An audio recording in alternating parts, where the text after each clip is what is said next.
DubSea Fish Sticks baseball is back after a 4-day break from action at the Friar, and it is sold out here on $3 Thursday. The fans can't wait, and we can't wait to bring you more PIL action as the Sticks face off against the Redmond Dudes for the 7th time this summer at Mel Olson Stadium. Kyle Sweeney and Angus Trangmo with you for another beautiful night here in West Seattle. And Angus, the last time we were here at the Friar, it was Dick's Drive-In night back on Saturday, and the Deluxes gave their people the money's worth with another thrilling comeback victory. 6-2, the Deluxes were trailing the Northwest Honkers headed into the bottom of the 8th inning, and then Ian Draper cut that lead in half with one swing of the bat, his second homer in a limited summer with the Sticks. And then Riley Sonoy, a base hit. That was followed by another base hit from Evan Hellner. That's all that guy does, is get base hits. And then another from Rylan Gillard. That loaded the bases with one out, and the tying run was in scoring position. Then a sac fly from Braden Bartholomew, and past this point, it wasn't really much of what the Deluxes did right. It was more of what the Honkers did wrong. And here is the wrongs from the Northwest Honkers. First, it was a pass ball at the plate. Evan Hellner comes in. That tied the game at 6 apiece. And then it looked like the Honkers were going to get out of the inning here, and then Luke Altum at second base fumbles that ground ball from Cade Galen. Rylan Gillard, who was the stick of the game, comes around to score, and then Finn Still, kind of a weird 9th inning, but he gets the one-out save to secure the 7-6 victory on Dick's Drive-In night. We had to shout out Tyler Maurer, who got the first 2 outs of that inning as well. But then the next day, the Sticks fell to the Studs 8-6 down in Tacoma. So that was their last game of action. So a 3-day break, and they look to get back to their winning ways here tonight. Yeah, and this team has been struggling a little bit in the past couple of weeks. They had a tough loss to the Everett Merchants, a tough loss to the Honkers before that as well, and they were really hot before a cold spell has kind of hit this team. The last time these two teams faced, the Dudes really controlled it the whole way through, ended up beating the Fish Sticks 8-1, and the Dudes are playing really loose right now. They find themselves at the bottom of the PIL standings, but they've really got nothing to lose, and they showed it the last time these two teams played. That was last Friday, 6 days ago. So I would almost guarantee that they're going to be playing the same way again. The Fish Sticks are going to have a response. So the Dudes and the Fish Sticks, they've gotten to know each other well this year. As you mentioned, the Dudes got the best of the Sticks with an 8-1 victory just 6 days ago. So revenge is on the mind for DubSea, and the first pitch is just around the corner here on the Fish Sticks Network. To give our famous spicy chicken sandwich a total upgrade. More crunch, more flavor, with heat that just hits. Is this our best spicy chicken ever? Looks like a yes to me. Spicy chicken just got better at Wendy's. They always say, think happy thoughts. It's easy when you're a Wendy's Cookie Dough Frosty Fusion. I'm an instant dopamine hit. Get it? Dopamine? Like cookie dough. I said like cookie dough! Happiness is a Cookie Dough Frosty Fusion at Wendy's. For over 15 years, As You Wish Electric has offered the comprehensive electrical solutions Seattle families trust. We are proud to announce that we can now also serve your plumbing, heating, and cooling needs. As we grow, we are committed to delivering the same knowledgeable and friendly experience that earned our spot as the region's top-rated electrical company. Contact As You Wish Electric Plumbing, Heating, and Air today to learn more. Back here at the Friar, and man, it filled up quick here on another $3 Thursday, the second to last $3 Thursday of the season. Can you believe that already? And next week will be the last one of the year, and we're entering into the home stretch here at the Friar, and the Fish Sticks season coming to an end quickly after such a busy start to July. But Kyle Sweeney and Angus Trangmo with you here tonight. We take a look at today's Wendy's Frosty Fly Ball Challenge, and we're not going to really sugarcoat it. Not a great performance. Yeah, there was one that came close. Other than that, not much hope, really, the whole way through. This is the one that came close. This is a $25 Wendy's gift card that went in and out. I mean, about as close as you can get. And then we both said it when he grabbed that tiny little cup. There is no way he makes this play after how he started, and he did not. No contact either. Yeah. It's a tough one there. And then came the first fish, and we thought, okay, low bar for her performance today. And then Aubin, it was her birthday.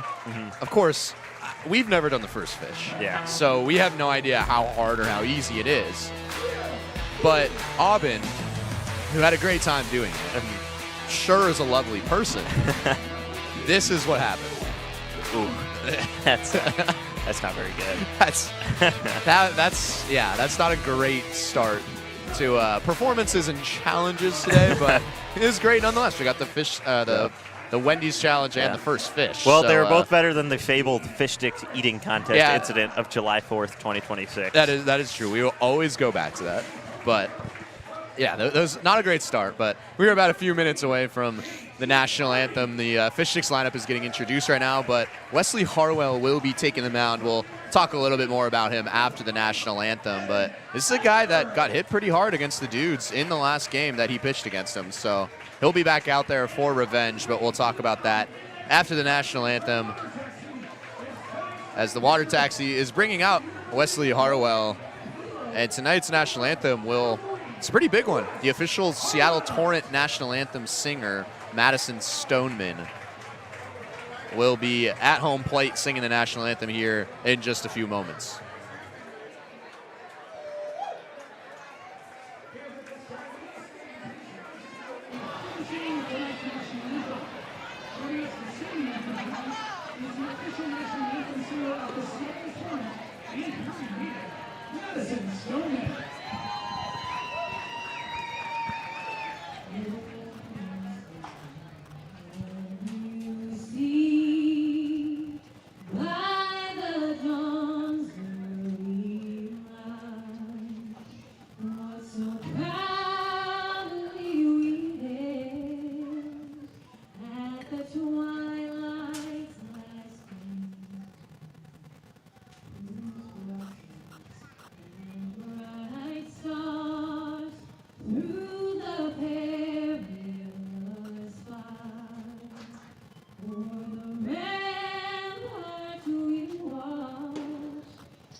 Again, Madison Stoneman, one of the best national anthems we've heard this summer, for sure.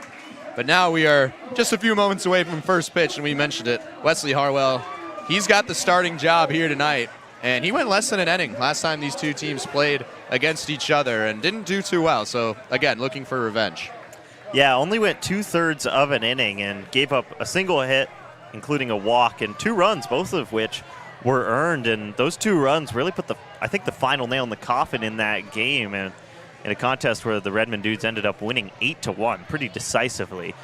So it's a good bounce back opportunity for Harwell. We've seen issues with control for him, specifically hit by pitches, which is very interesting. So hopefully Harwell can right the ship right there. So the starting lineup for the Redmond Dudes, this is eerily similar to the lineup they put out last Friday, which, again, we were talking about it before we went on air, but they looked like such a good baseball team and a different team than we had seen from earlier in the summer. But Adamal Harvey will lead things off, and then Matthew Meadows and Asa Reese, who are 2 guys that really inflicted a ton of that damage on Friday. Meadows was 3 for 4 with a couple of RBIs, and Asa Reese was 1 for 3 with 2 runs. And then Ryan Tobler, a new name, is batting cleanup, and then Lucas Coma, Teo Perala, who's played really well against the Fish Sticks this summer, is batting 6-hole. And then Kyler Malner, who is going to be pitching, or at least the starting pitcher for the Dudes, is hitting 7th. And then Nolan Morey, Cameron Costello, and Xavier Espindola will round things out as 8, 9, 10. Because this is technically a non-league game, 10 batters will be allowed for both sides. So Harwell pitching against the Dudes team that has struggled this summer but playing really well lately. Yeah, they've been playing their best baseball as of late, and this is the start of 4 games in 4 days for the Fish Sticks, and a weird sequence. All of the games are at home, but it goes Dudes and then the Everett Merchants tomorrow, and then back to the Dudes before playing the Merchants again on Sunday. So not really a true series, but 2 games against Redmond, 2 games against Everett, who is a game behind the Fish Sticks in 3rd place in the PIL. So those games should be good. And both the Dudes games are non-league, so low-stakes contests. Both the games between the Fish Sticks and the Merchants count towards PIL play. But 4 games in 4 days is always going to be pretty draining for a baseball team. So here's the play ball kid.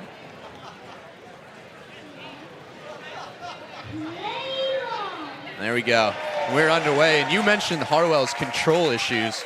He's a Division I guy at the University of San Francisco. He spent 2 years there, but has walked he's walked 11 batters and hit 7 batters in 8 1/3 innings. So 18 free batters in 8 1/3 innings. The stuff is there. We were talking to head coach Mark Lynn before the game. He's got a lower 90s fastball that touches up to 93. So the stuff is there. The control hasn't been so far something he's trying to improve in this one as the first pitch is outside to Al Harvey, and we are underway. Well, there's that fastball. You said it. It's got some pretty good zip on it. It's just a matter of can he find the zone consistently. Al Harvey, we've seen him now in all 7 games the Dudes have played against the Fish Sticks. So he rips this towards Noah Kung, who gets the start at short, as we've seen him, and he throws over the diamond to J.T. Hardy. That's a new name over at first base from Tacoma Community College. This is his first game as a Stick.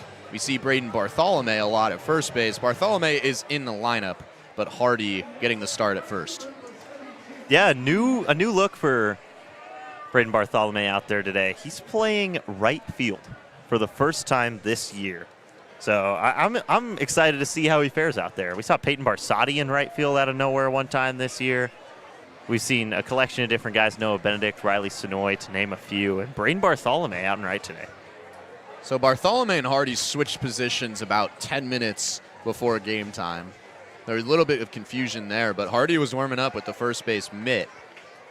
So he'll be over there. Bartholomew, first time he's in the outfield this season.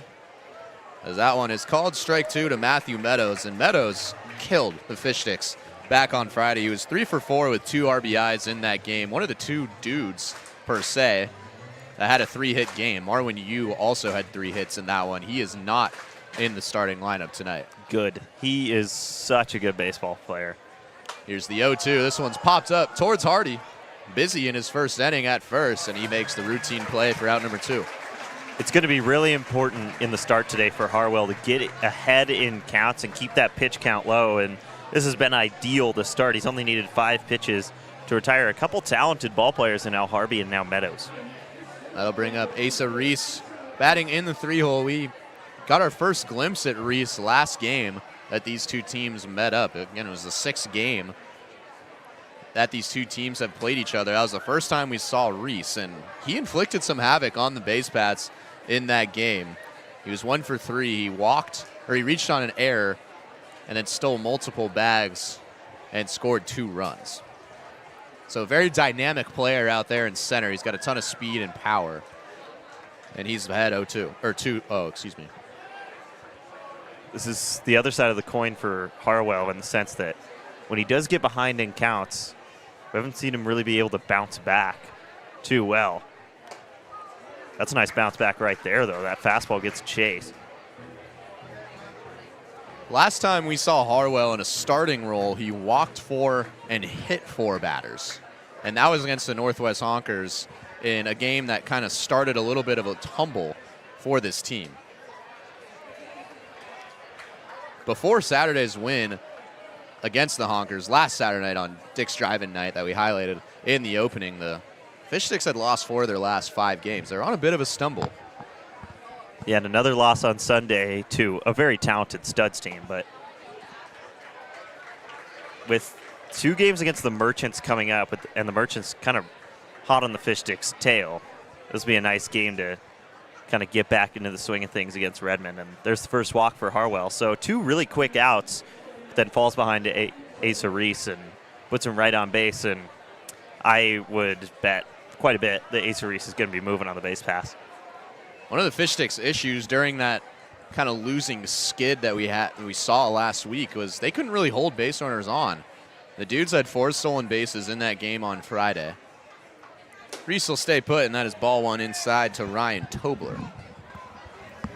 Did not see Tobler on Friday. We haven't seen much of him in these two teams' meetings this season. It's just the second game for him in now the 7th meeting. Reese stays put again, and that fastball is in there for strike 1 from Harwell. Been pretty fastball heavy, and that's not going to change down the stretch of this game. So kind of the ball is in Redmond's court, just catching up to it. The ground out to short and a weak pop out to first were the first 2 outs of the inning. Here's another fastball, and Tobler fouls it off. He's behind 1-2. So Harwell was a late addition to this team. Had struggled in his first 2 years collegiately at the University of San Francisco. A couple of his teammates in the WCC as well. And he's been showing off that fastball as he is in the first inning. But again, the control issues have been his downfall so far this season. Not too big of a lead for Reese over there at first. Now it's getting bigger. I think he's going to go here. Dancing around over at first base. He does take off. 1-2 inside. Hellner, the throw is not in time. And you were kind of alluding to it, but it was a late lead and then got a great jump on Harwell. Evan Hellner gets the start behind the dish today, but he had no chance to gun down Reese. Yeah, I'm happy he went.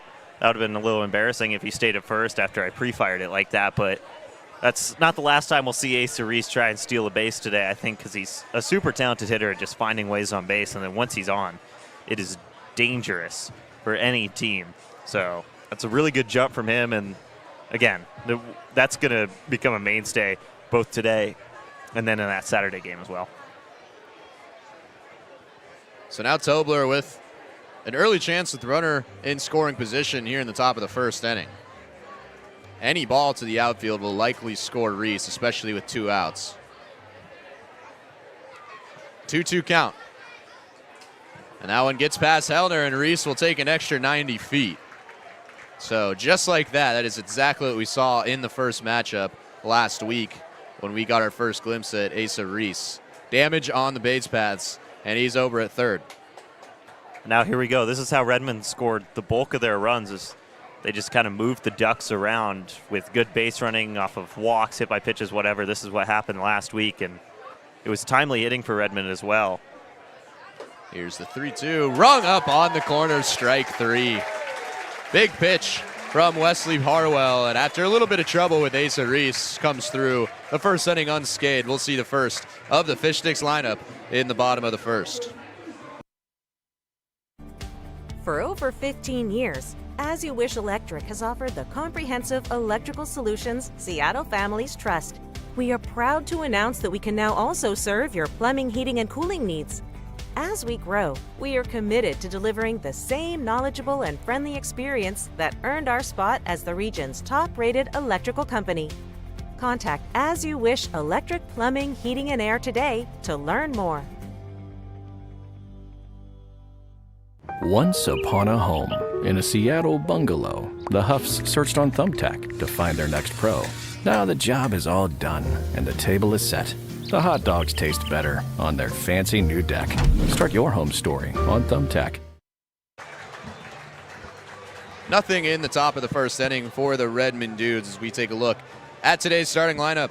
For the DubSea Fish Sticks, Rylan Gollard, Will Cooley, and Evan Hellner will lead things off. Gollard back in the top of the order. We saw him kind of move around a little bit last week, was even in the 5-hole, but he's back at the top of the order. And then Braden Bartholomew, Noah Kung, and Beckett Turnbow, who's had a turnaround season as of late. He'll be hitting 6-hole. And then the new guy on the block, JT Hardy, will be batting 7th. And then Tyler Eisenhut, Jake Daly, and Alex Hamada at the bottom of the order. Again, a non-league tilt, even though these are 2 PIL teams, because they've met so often already this season. So a 10th batter is allowed. But Rylan Gollard will lead things off. And I mean, we talk about it almost every game. The most consistent hitter for this team, and it's no surprise he's back at the top of the order. We haven't seen too many wow stat lines from Rylan Gollard this year, but it seems like every game he's good for a hit or two. and it has just been so impressive to watch. And I think he really thrives in this leadoff spot. It's good to see him back at the top of the lineup card today. Gollard is hitting .319 this season, leads the team in hits with 37. Also has 3 homers and 18 RBIs. But interestingly enough, one of the 2 games this season he had without a hit was last Friday against this Redmond Dudes team where he was 0 for 4. He's played in 29 games this season. 27 of them he's had a hit. First pitch swinging over to third. Coma scoops it up. Long throw is in time. So 1 up, 1 pitch, 1 down.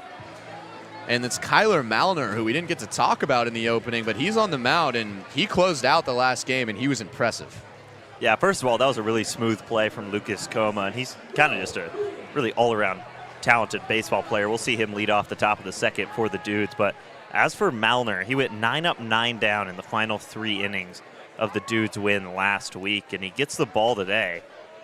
Fish Sticks are going to have to make an adjustment on him because if you want to think about it this way, this is second time through the lineup after last week, but 3 innings of flawless ball.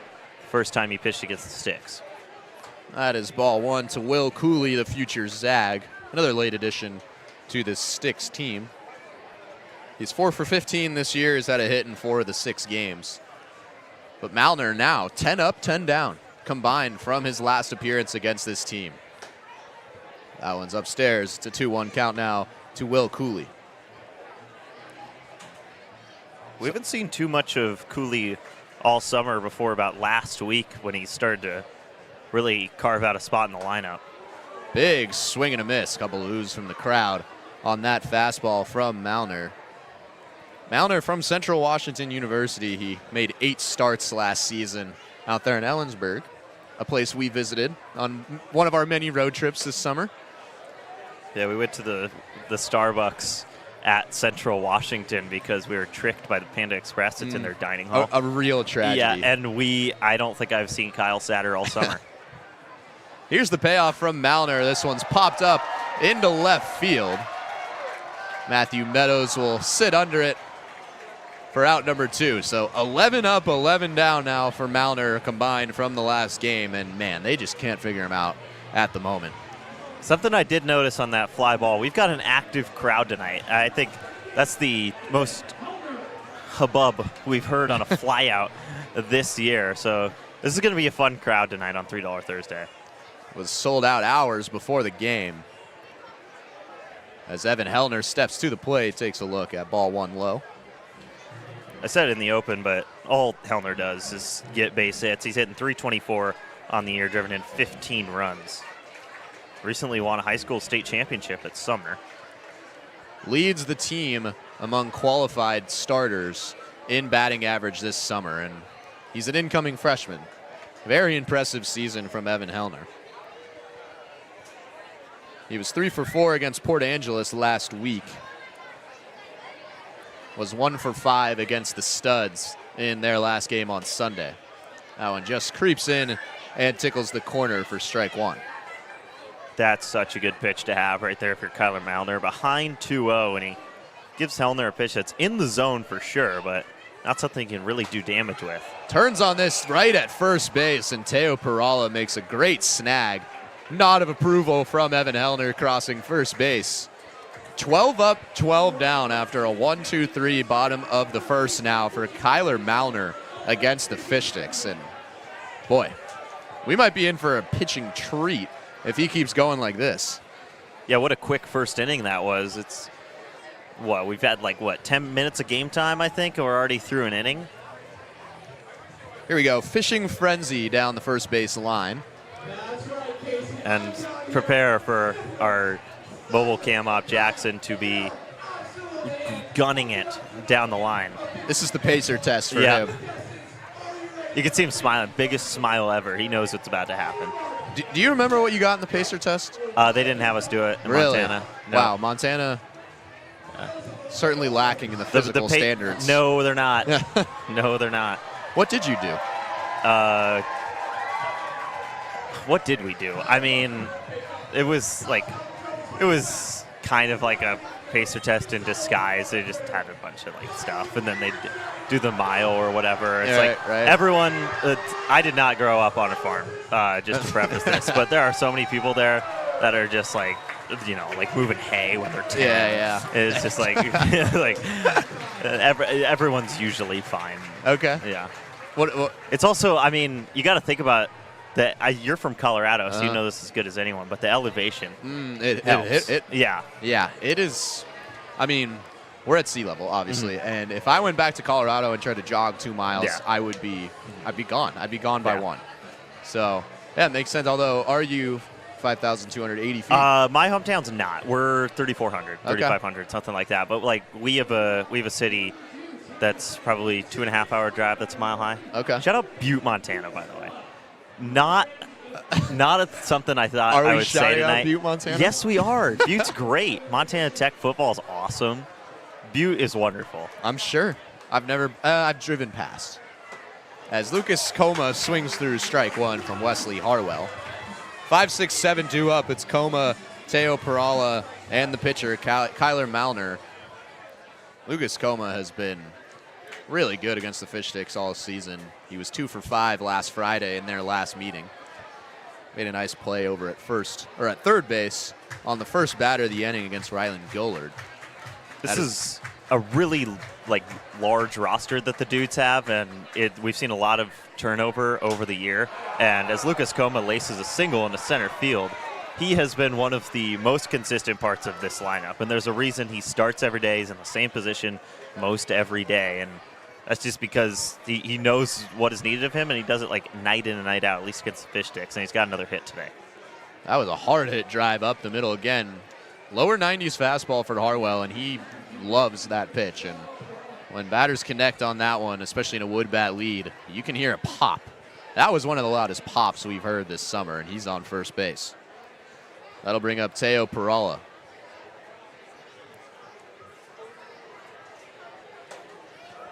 Rare off speed that's curved in there for strike 1. We saw Perala in the first couple of games these two teams met back in June, and we were really impressed by what we saw. And then we didn't see him for a couple of games after that and returned to the lineup late in that game on Friday. As Coma takes off, he got a fantastic jump, and Hellner, no shot, doesn't even make the throw. And so just like that, 2 stolen bases, and we kind of mentioned it. This infield has been struggling to hold runners at their bags. And this is the same formula Redmond used to put runners in scoring position and eventually bring them home in that 7-run win last week.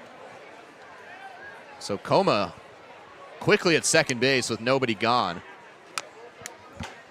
This one's dribbled towards Beckett Turnbow. Makes a smooth play over to first in time for out number 1. Coma does advance to third. That's why that steal is so huge, because instead of having a guy on second and 1 out, he would likely have gotten to second as well right there. But now you've got a guy that's a sac fly away from giving Redmond an early lead, or a ground out away from giving Redmond an early lead. So Kyler Malner trying to give himself some run support here in the top of the second inning. That's inside for ball 1, and we've already mentioned it, but he has been so impressive on the mound against this Fish Sticks team. This is just the second game that we have seen Malner in the lineup. He was 1 for 3 with a walk last Friday. Way out in front of that off speed. Taken towards the ice chest, which, by the way, probably the most full we've seen the ice chest this summer. That is a party going down the left field line. Any foul ball in there is going to scare me more so than it usually does today, I think. 1-1 count with 1 gone here to Malner.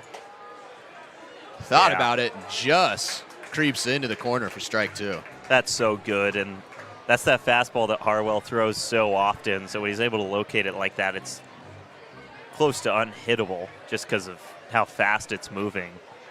When he commands it like that, it is nasty stuff. It's just that the command has been few and far between. Count evens up on that pitch, and we mentioned it, 18 free base runners, 11 walks, and 7 hit by pitches in his first 8 1/3 innings for Harwell. He did walk a batter back in the first. That was the lone base runner. So far, he has kept the command much more under control. Here's the 2-2, another off speed. This would be dribbled right at Hardy. It will get the job done. So that'll score a run, and that's all it took for the first run of the game to come across for the Dudes. And the base running proves to be vital once again, because now instead of Lucas Coma being at third, he's come around to score, and that's because he was a ground out away on the first grounder, and that's because he stole second. And that steal is just huge. That's how they won the game last week, and they're going to try and do the same thing. There's no reason not to, because they were dominant last week. First pitch is fouled off by Nolan Morey. Morey we also saw in the first couple of meetings with these two teams, but he didn't put up his best performance, especially in that first game, and this is the first time we've seen him this month. As Harwell delivers, and Morey is quickly behind 0-2. We saw him in left field in that first game. There was a ball, he was looking straight into the sun that was setting that day. And Evan Hellner, line drive, Morey couldn't see it. It brought home 3 runs with 2 outs. Fish Sticks eventually cruised to a win that night. Since then, I don't think we've seen him in the outfield. But he rips it this time to left field. Now get down for a base hit. Cooley mishandles it out and left. Morey chugging for second base, and he slides in time. So just as we were talking about that mistake in left field, Cooley, the future Zag, makes one there, and it costs the Fish Sticks 90 feet. Another great piece of hitting. That's 2 line drive base hits for the Dudes in this inning, and that'll go down as a single as an error. That popped off Cooley's glove and gave Morey an extra bag, and now another runner in scoring position. No need for a steal. You can see us there on that shot from Jackson, but more importantly, a packed house here tonight. Cameron Costello now steps to the batter's box with 2 gone. First pitch swinging, fouls it back. So Morey rips a line drive the opposite way. Cooley can't handle it. He's at second. Another runner in scoring position. 1 run already across in this inning on an RBI ground out from Kyler Malner, the starting pitcher tonight for the Dudes.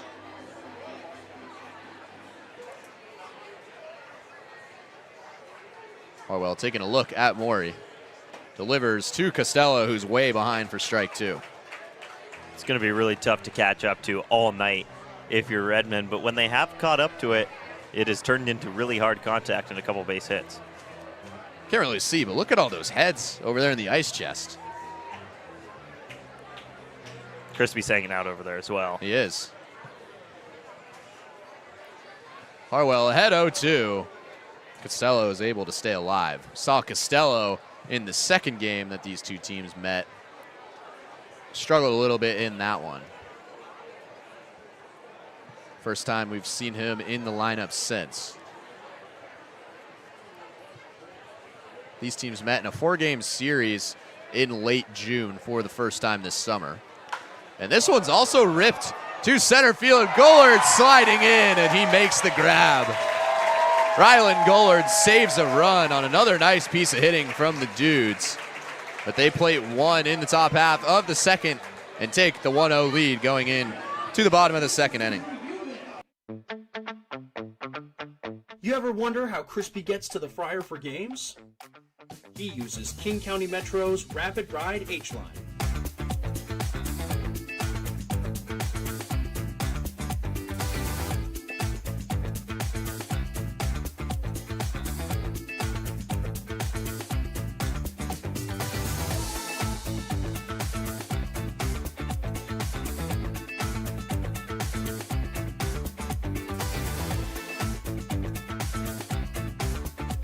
King County Metro, the official commute of your DubSea Fish Sticks. Once upon a home in the Issaquah Highlands, the Parkers used Thumbtack for a new kitchen island. Now the pizza is cooking and the kids are excited. Thank goodness for Thumbtack and all it provided. Start your home story on Thumbtack. All right, so you can see us, and here's the crowd. And the Friar is attempting the biggest wave in Friar history, and it's starting with one of our in-game hosts, Josiah. But we've seen a couple of failed wave attempts this year, so we're trying to orchestrate one. You may see that we're not joining in on the wave. Yeah, we are not. Oh, it extends the ice chest as well. I mean, that's how you got to make it the biggest one ever, probably. There's Josiah running out. That's a great shot. And then it continues to the ice chest, hopefully. Ooh, rough. Yeah. Wasn't terrible. But you know what? Good wave. Was the wave good? Yes. Was it the biggest in Friar history? We'd have to go to review. I don't think it was.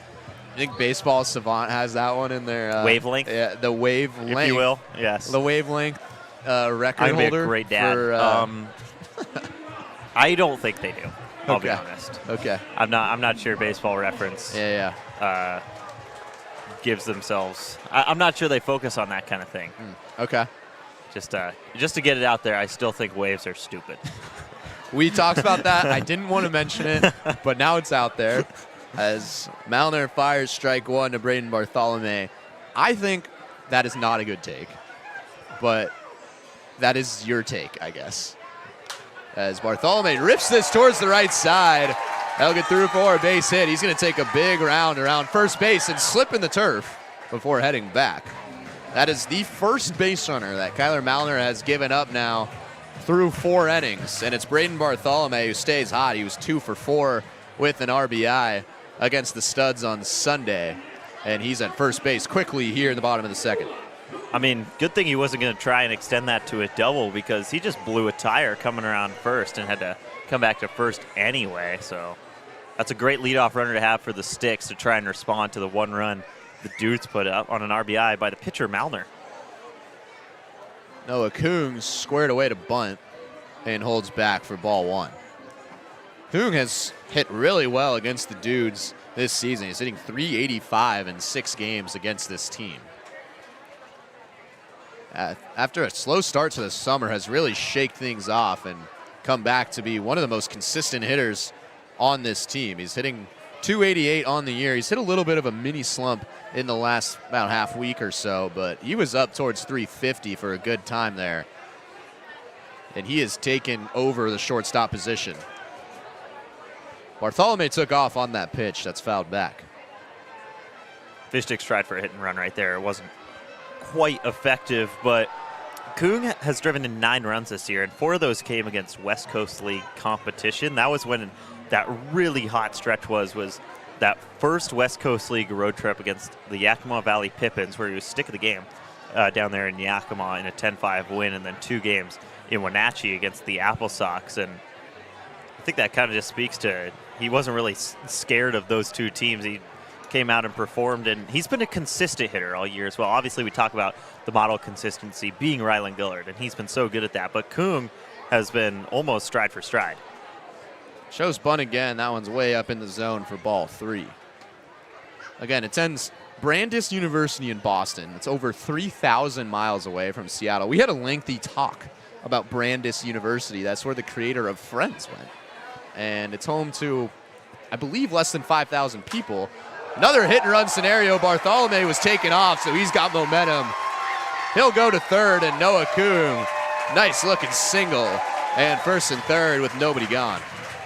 That is Markland's dream scenario over there in the third base coaching box. I mean, Bartholomew goes and Kung does exactly what he's supposed to. Maybe a little bit too far in the air on a hit and run, but it doesn't matter when it's got that much speed on him. Bartholomew easily into third. Now runners on the corners, nobody out for Becca Turnbow.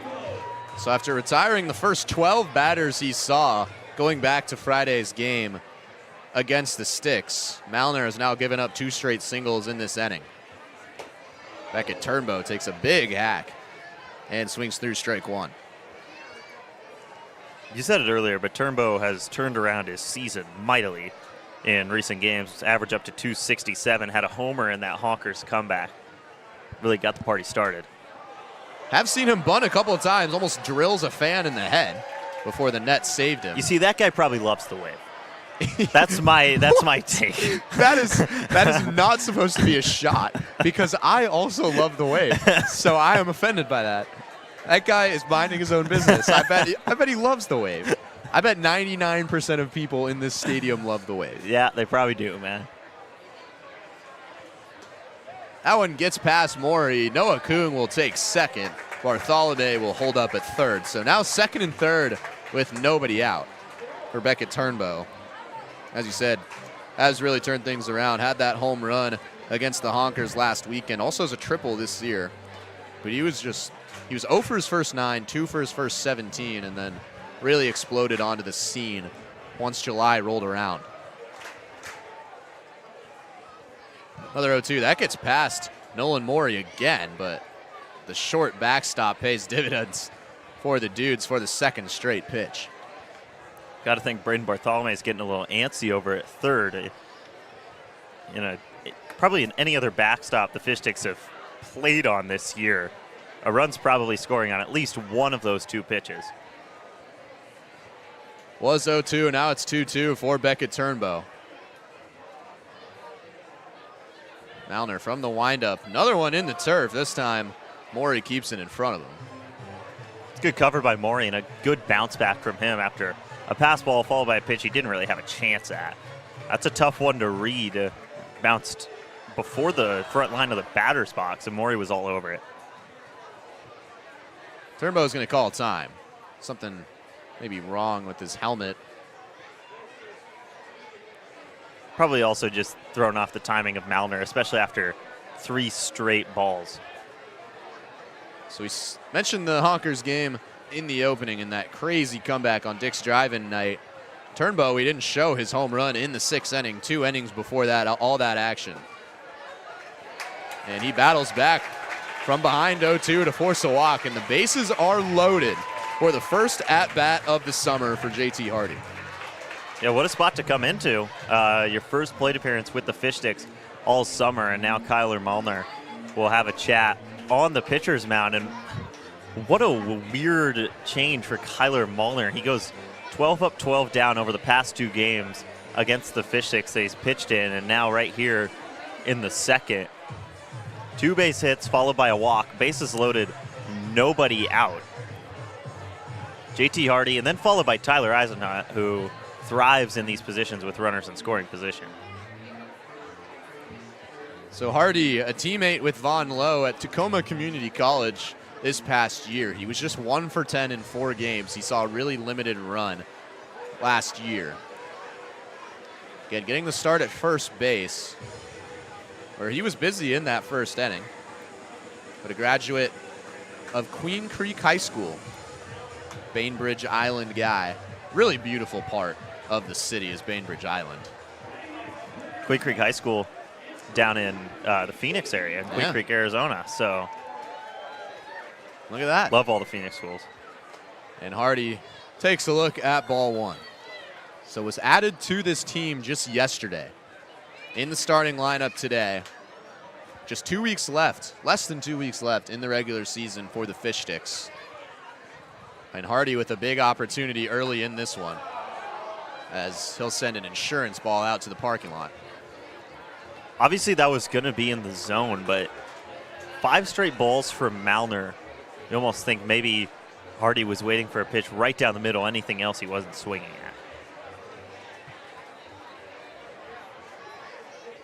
1-1 count now to Hardy. That one almost hit him in the legs, and Maury's had his work cut out for him, stopping balls in the turf.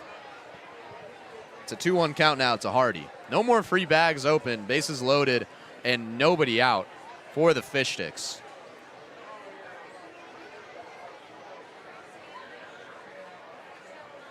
Corner's way in here. And another one near the turf. Malner struggling to find control here in the bottom of the 2nd inning, and 1 ball away from walking in the first run of the game. If you're Hardy, you got to be thinking take, unless it is right down the pipe. And that one again in the turf. That might have hit him. Either way, free base. And the first run of the game comes in. Bartholomew steps on home, and it's a 1-1 ball game. Yeah, no reason to swing at the 3-1. That was 8 pitches and 7 balls. And the Fish Sticks look poised to take their first lead of the game right here in the bottom of the 2nd inning with Tyler Eisenhut coming up. Bases loaded, still nobody out. there is some movement over in the Redmond Dudes bullpen, but they seem to be sticking with Kyler Malner. Maybe counted on a few more innings out of him today than what it looks like they'll get out of him. Eisenhut, first pitch swinging right to the shortstop. And Hardy almost got doubled up at first, and then it'll turn into a run. Perala can't get the scoop over at first base. Noah Kuhn comes home. And that was not the way I thought that the Fish Sticks would score their second run. But it's a line out to the shortstop, and then a throwing error on a play that could have been doubled up. And Hardy was gone. Yeah, I think he slipped and fell trying to come back to first, and then the ball just bounces into the dugout and hits Jake Rolling right in the shin. So a break for the Fish Sticks. They've got their first lead of the day, and now 2 runners in scoring position. Only 1 down. They're still threatening heavily right here with Jake Daly coming up to the plate. The infield is still in for Redmond. And that was a great heads-up play from Becca Turnbow at second base, because Harvey, had Turnbow have gone, could have just stepped on second. That would have been an easy double play. But instead, he has to make the throw. The throw is errant and into the dugout. And does that go down as a RBI for Tyler Eisenhut? No way. I on a wouldn't line think out, so. I think it's after the fact, so no way. Still runners on second and third with just 1 gone for Daly. He takes a look at strike 1. A prove-it pitch there from Malner, who was behind 2-0 before that. Daly, after a hot start to the summer, has been struggling in the past couple of weeks. So that one misses for ball 3. I got to say, Daly's plate discipline is probably one of the best on the team. He was walked 3 times down at Tacoma on Sunday, and he's ahead 3-1 right here. Malner delivers. Daly takes this out to center field. Reese will camp under it. Turnbow is tagging up. He's got a lot of speed, and this should be no problem. And it isn't for Becca Turnbow. 3 runs here in the bottom of the second inning. The Fish Sticks capitalizing on an error in the field from the Dudes. They'll check over at third. The umpire hasn't even seen yet. Trying to see if Turnbow maybe went early, and he did not. So 3-1-6 here in the bottom of the second. Worth a try. I mean, obviously you want to get out of an inning any way you can, but it was pretty clear that Turnbow did not leave early, and he can fly over there at third. So that would have been a tough play for Reese, and it made it even tougher when it bounced off the back of the mound. So sac fly from Jake Daly makes it 3-1 Sticks. Now to the 10th batter in Alex Hamada. He takes a look at ball 1. Hamada, another guy that's kind of been struggling in this lineup. He's now south of 200 this year. He's hitting 197.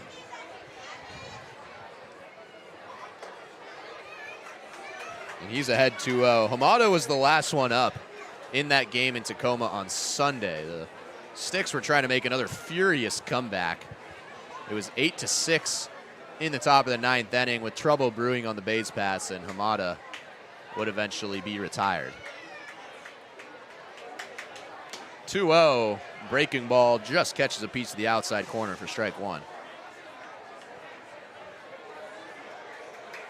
Same thing that happened to Jake Daly, and then he got ahead 3-1, ended up bringing in a run with a sac fly. So JT Hardy at second base. Another off speed that curls in there for strike 2. Hardy looked like he was going to be doubled up on that line out from Tyler Eisenhut. And then an errant throw from Adam Al-Harbi brought in a run. Just a chaotic sequence in a blink of an eye that brought in the second run of the inning.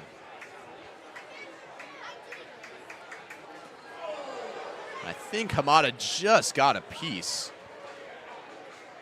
And he did, so he'll stay alive. If he didn't, he would be on first base right now. That would have been a drop third strike that bounced off Maury and then the home plate ump and went all the way over to Rylan Gullard over by our dugout camera on the Fish Sticks side of the field. And that would have been a bad break for Molnar and the Dudes if he didn't foul that off.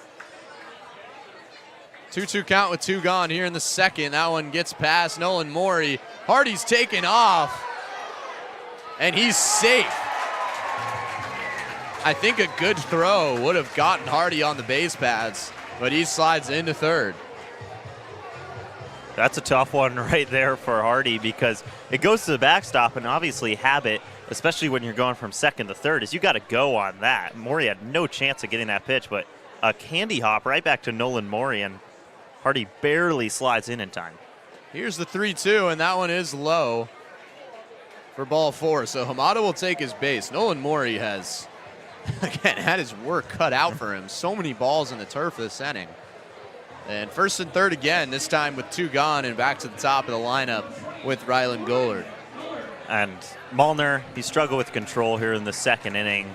When you're struggling with control, this is really the last guy you want to see in Rylan Gollard, because he will wait for his pitch the whole way. We saw him go after a pitch early in the count last time up, which is rare.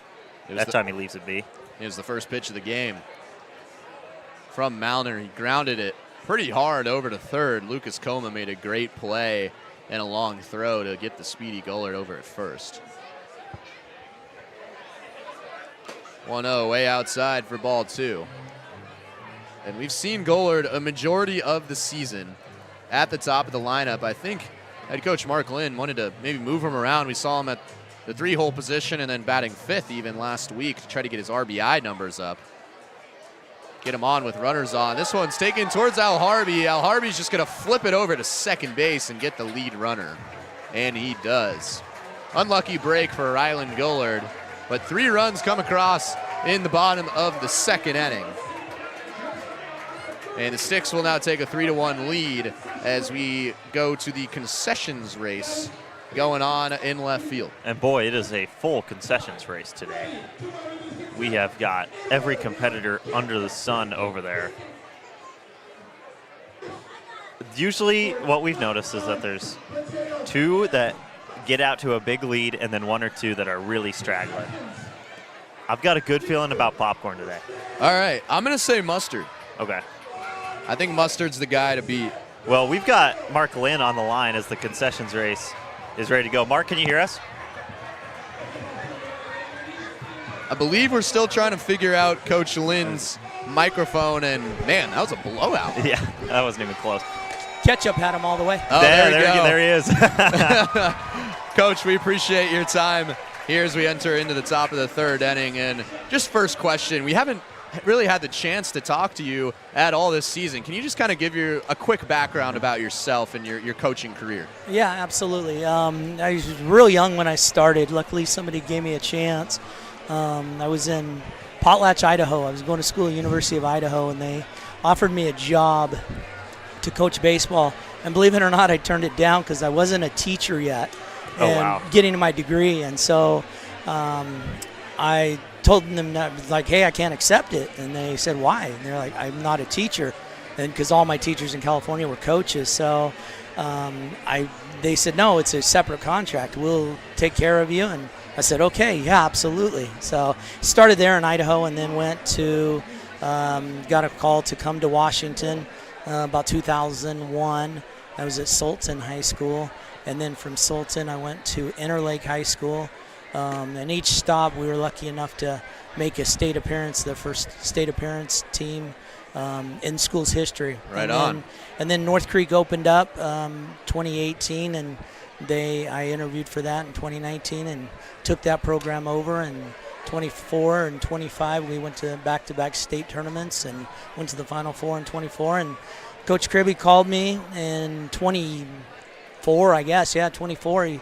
Right after we were done with the state run, he said, hey, I need a bench coach. Will you come coach with me? I've known him for years, heck of a coach. I said I'd be honored to sit next to you and learn from you. So great guy to learn from. So, and everything he's done with the Fish Sticks, I've learned so much from him. So, and here we are today. Yeah, I was going to mention that. It was a weird situation. So Kribbe started as the head coach this summer, and then after about 3 weeks, he departed to go take the job down in Hilo, and then you kind of took the reins from there. What was that transition like, going from an assistant coach where you've been for a couple years now to the driver's seat almost for this team? You know, the biggest thing was not create change for these guys. Coach Kribbe had a solid foundation put in. It goes along with the organization, you know, that Justin and Joanne and Pat do every night. You just take a look tonight, how many people are in the stands. But that was the biggest thing. I told our guys, I'm not here to create change. I'm here just to continue doing what has been put in place. And so, of course, we put a few little wrinkles on things, and the biggest thing is just managing the pitching staff. That was probably the biggest thing that I had to get used to and learn, and that's been fun. It's been a great lesson, and I'm having fun with it. So. Yeah, awesome. I was going to bounce off that a little bit. So obviously the Fish Sticks, a summer team, guys ranging from freshmen to seniors in college. They come from all around the state, all around the Pacific Northwest. Now that you've had about a month or so under your belt, what's the most fun part about being the head coach of a team like this, and what's the most challenging part? The most fun part is watching these guys show up at the yard. They didn't know each other 2 months ago, and now watching them work together and come together as a team, learn how to communicate, learn how to do things that each of their respective schools bring, and let them be themselves, the best version of themselves. That's been the most fun to watch. The competition level, obviously, every night playing, in this league and then going on the road to play the WCL teams. Every night brings a new opportunity, and that's what we talk about a lot. It's a new chapter, new page, and what's it going to look like today? So the hardest part, I think, has been just learning the pitching staff, because Coach Kribbe did a great job, amazing job with the staff. The biggest thing that I told those guys was, look, I want to make sure you guys don't feel like you are now on an island because Coach Kribbe is now in Hilo. Mm-hmm. And so getting their trust, I think, has been the hardest part. But I think, we're working through things. Some nights we pitch it really, really well. And then some nights are, next page, next chapter, next pitch. But, yeah, that's probably been the hardest part. But overall, hey, what an experience I'm having. Coach DeGallier's done a great job alongside me, so it really helps. Something that caught me by surprise with this team and then the entire league overall is just the amount of changeover from roster to roster. That can be like in a day as well. So how do you handle, obviously you've got your guys that were here day one back in the beginning of June, but how do you work in the new guys? Like Wesley Harwell is on the mound right now. He was a late addition to this team. It's got to be just a little, I don't know, it's got to be a little confusing to kind of handle all that. Thank goodness they don't track minutes on phones anymore, because I'm on the phone all the time trying to find guys, reaching out to coaches. We've had some injuries. That's been no secret. And one guy has to go home to rehab to get ready for their college season. And the next thing is, okay, we've got to replace that position, or we have to replace that arm. And so I think that has been a challenge every day in itself, but a good part. We use our resources. We're on the phones all the time, calling guys that we know, and if they're have anybody available. So Espandola just took off from third. Hellner, a great recovery to get that out at third base. So after 2 straight walks to end the inning, that's the first out here in the top of the third. Usually you'll want to throw trail runner there because they get not as good a start jump. But, hey, we'll take the outs when they're given to us. Absolutely. And, Coach, just one more question from my end. We see you in the frozen Fish Sticks jerseys, which, of course, the Fish Sticks throw out every $3 Thursday. What's been your favorite jersey that you've put on? That baby blue on Sunday is, I'm like, Great I'd love one. to wear these more often. And then Justin told us that it's going to be our every Sunday.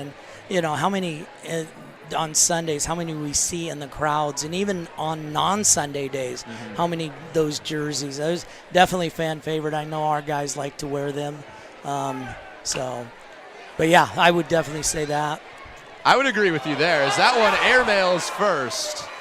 And so runners will be on second and third. But, Coach, we appreciate your time so much, and we wish you best of luck the rest of the season. Thank you for taking the time. Appreciate it. You guys do a great job. Thank you every night. I know my family in California appreciates you guys. So we appreciate that. Thank you. All right, guys. Have a good night. You as well. So a bit of a rocky start to the top of the third inning here for Wesley Harwell, as there's runners on second and third now after that error. But, he's done a great job. He was kind of thrust into a role that we didn't really expect him to be in because we thought, okay, Coach Kribbe coming off of the last 2 seasons at the helm, he was going to have the reins the entire way, and then he announces pretty early in the season that he's going down to the University of Hawaii at Hilo. He gave the reins to head coach Mark Lynn, and he's done a great job. Yeah, it really has, and obviously we just asked him about it, but that's a tough changeover just because there's so much of an added microscope on a head coach, and I think he said that the pitching rotation and handling that has been the toughest part of that changeover a little bit, but there's so much more that goes into it than that, and I think we both think he's handled it really well. Also just a great guy to be around, has been super nice that to always us helps. And the rest of the team. As Asa Reese takes a big hack through strike 2. So 2 straight walks, and then we kind of caught a little bit of it, but Xavier Espindola was gunned down trying to advance 90 feet to third base. And then an error from Beckett Turnbow overthrowing JT Hardy at first, and there's runners on second and third with 1 gone. Hellner does a good job. We kind of saw Hellner maybe wince a little. He got one in the turf, and it came up and kind of nicked him in the shoulder. He was kind of rubbing that off a little bit, so that'll be something maybe to monitor as the game goes on, but didn't seem to affect him very much on that throw over to third base. Yeah, and that's such a good play, especially given that now you've got runners on third and second. That run would have come home already. And that does paint the corner for strike 3. What a pitch there from Wesley Harwell. That is timely right there from Harwell. Just paints the corner. Really good spot from Hellner as well. And now it looks like that'll be the day for Harwell. They'll go to a bullpen arm to get this last out of the third, which is going to be a big one. But good stuff from Harwell to at least keep the Dudes on a 0 in the third so far. And yes, that'll be the day for him. So the lefty Ryan Tobler was going to come out with 2 gone and runners on second and third. And so Atticus Stanfield will now strut to the mound, the lefty arm, which we expected to come out. And we thought maybe he might start this game, but now he's the second pitcher in and in now in a high leverage situation in the top of the third inning.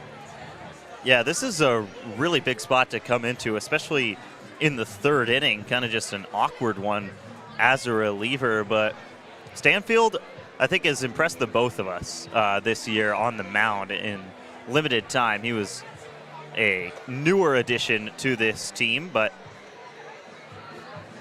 he has been good. And the velo is going to be probably a step down from Wesley Harwell, but an ERA of sub-3, and he's a really tall guy as well, and the lefty arm.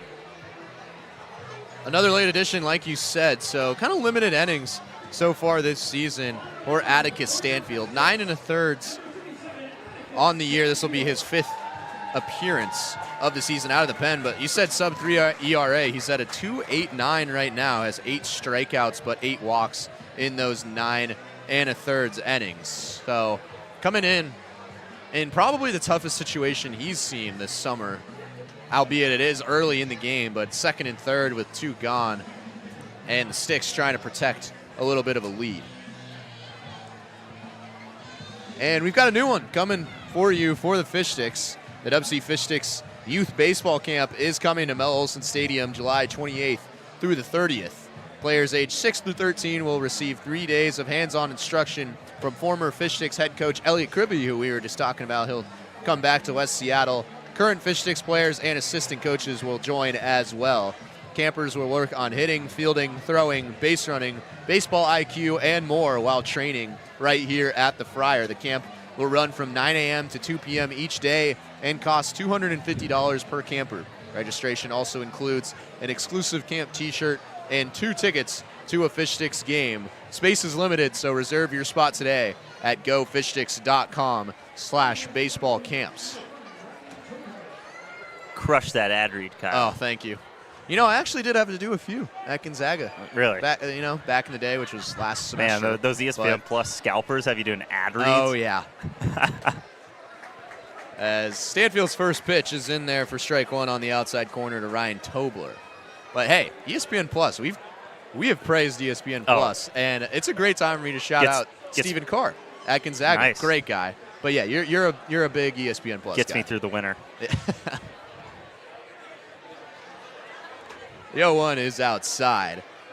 And what was the game you mentioned that you tuned into last summer? Selah versus. Oh yeah. Yeah.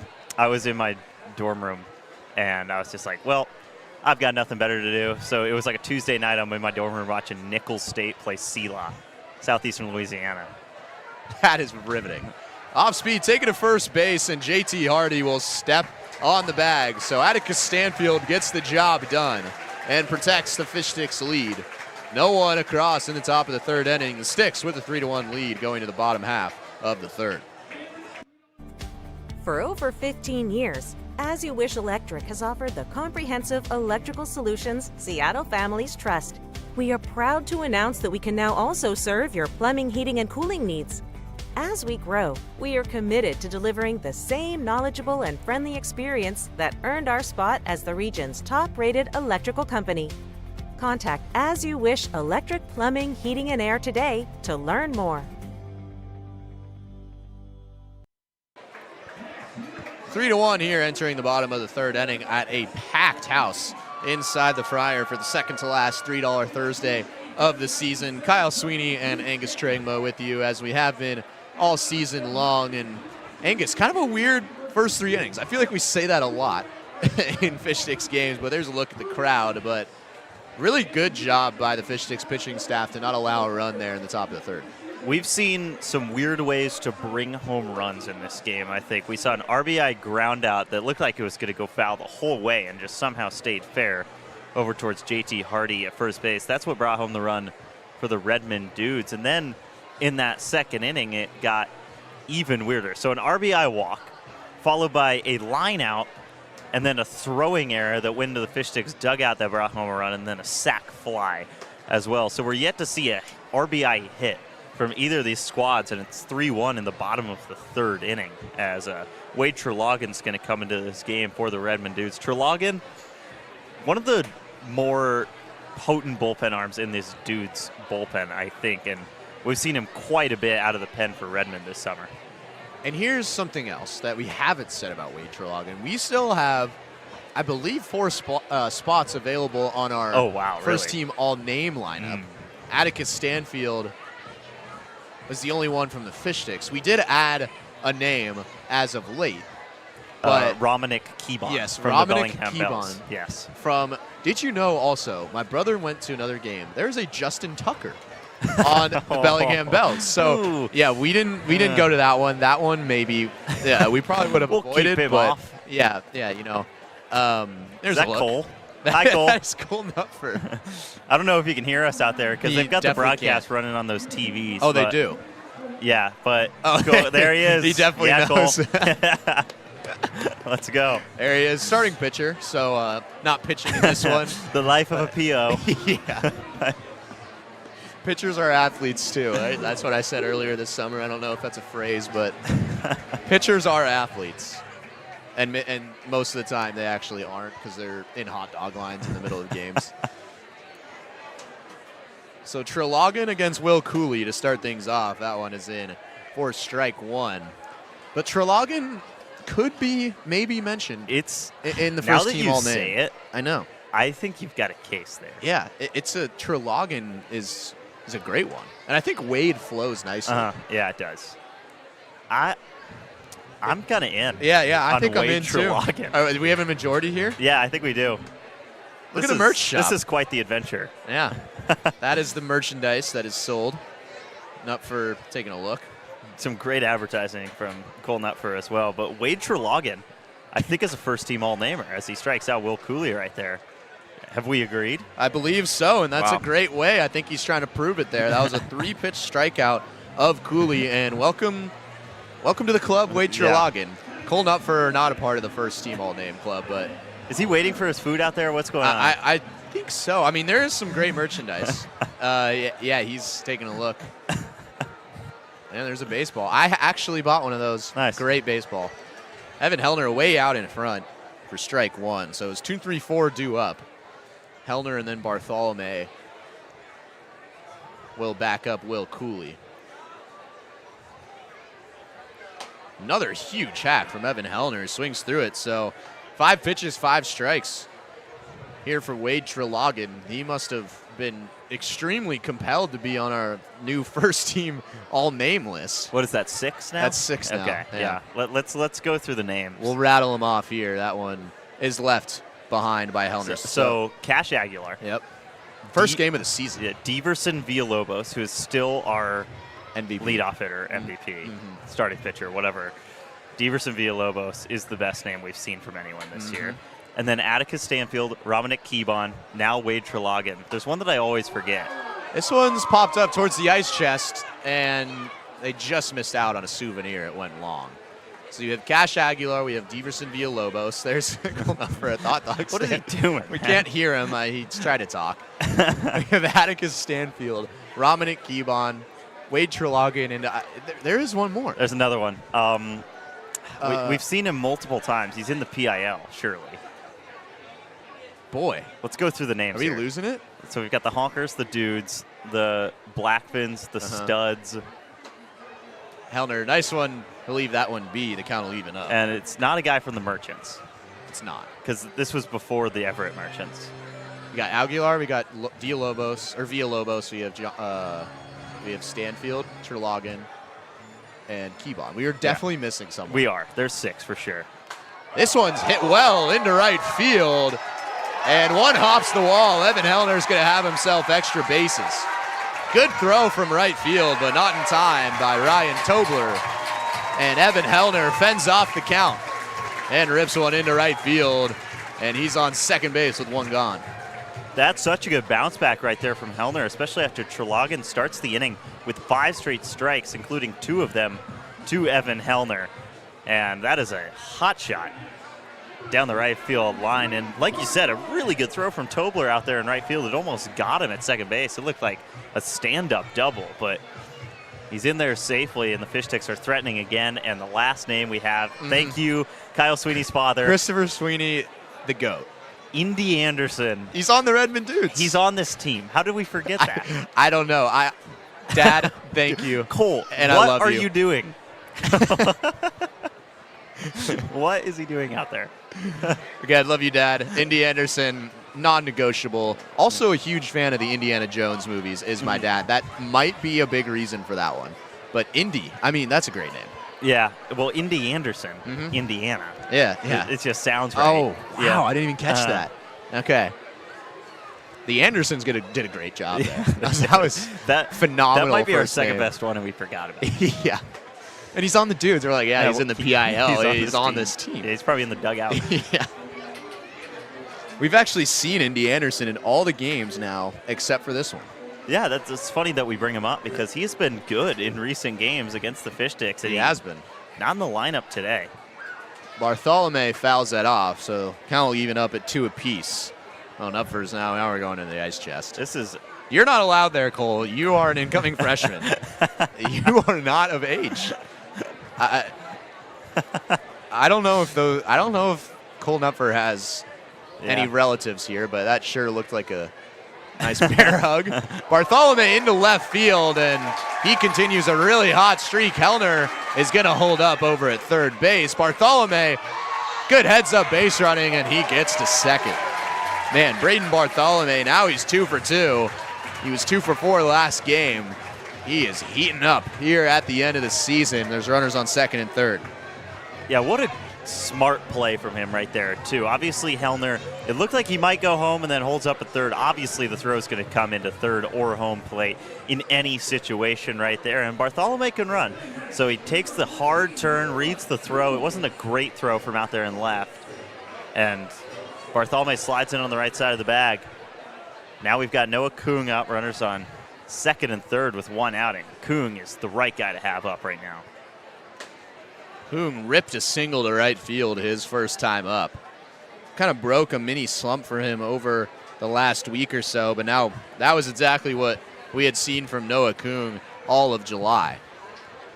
He's got a big opportunity here with runners on second and third. He might have gotten a little antsy there. It was way out in front. We saw a few swings and misses on that pitch from Trelogin at the beginning of this inning from Will Cooley, and then Hellner, who's standing on third base. Finally gets it back right there against Kuhn. Here's the 1-1 way high for ball 2. So Hellner ripped a double. He was held up at third base on that single from Bartholomew, who smartly advanced 90 feet. Caught the Dudes off guard, and now the infield is in here with 1 out.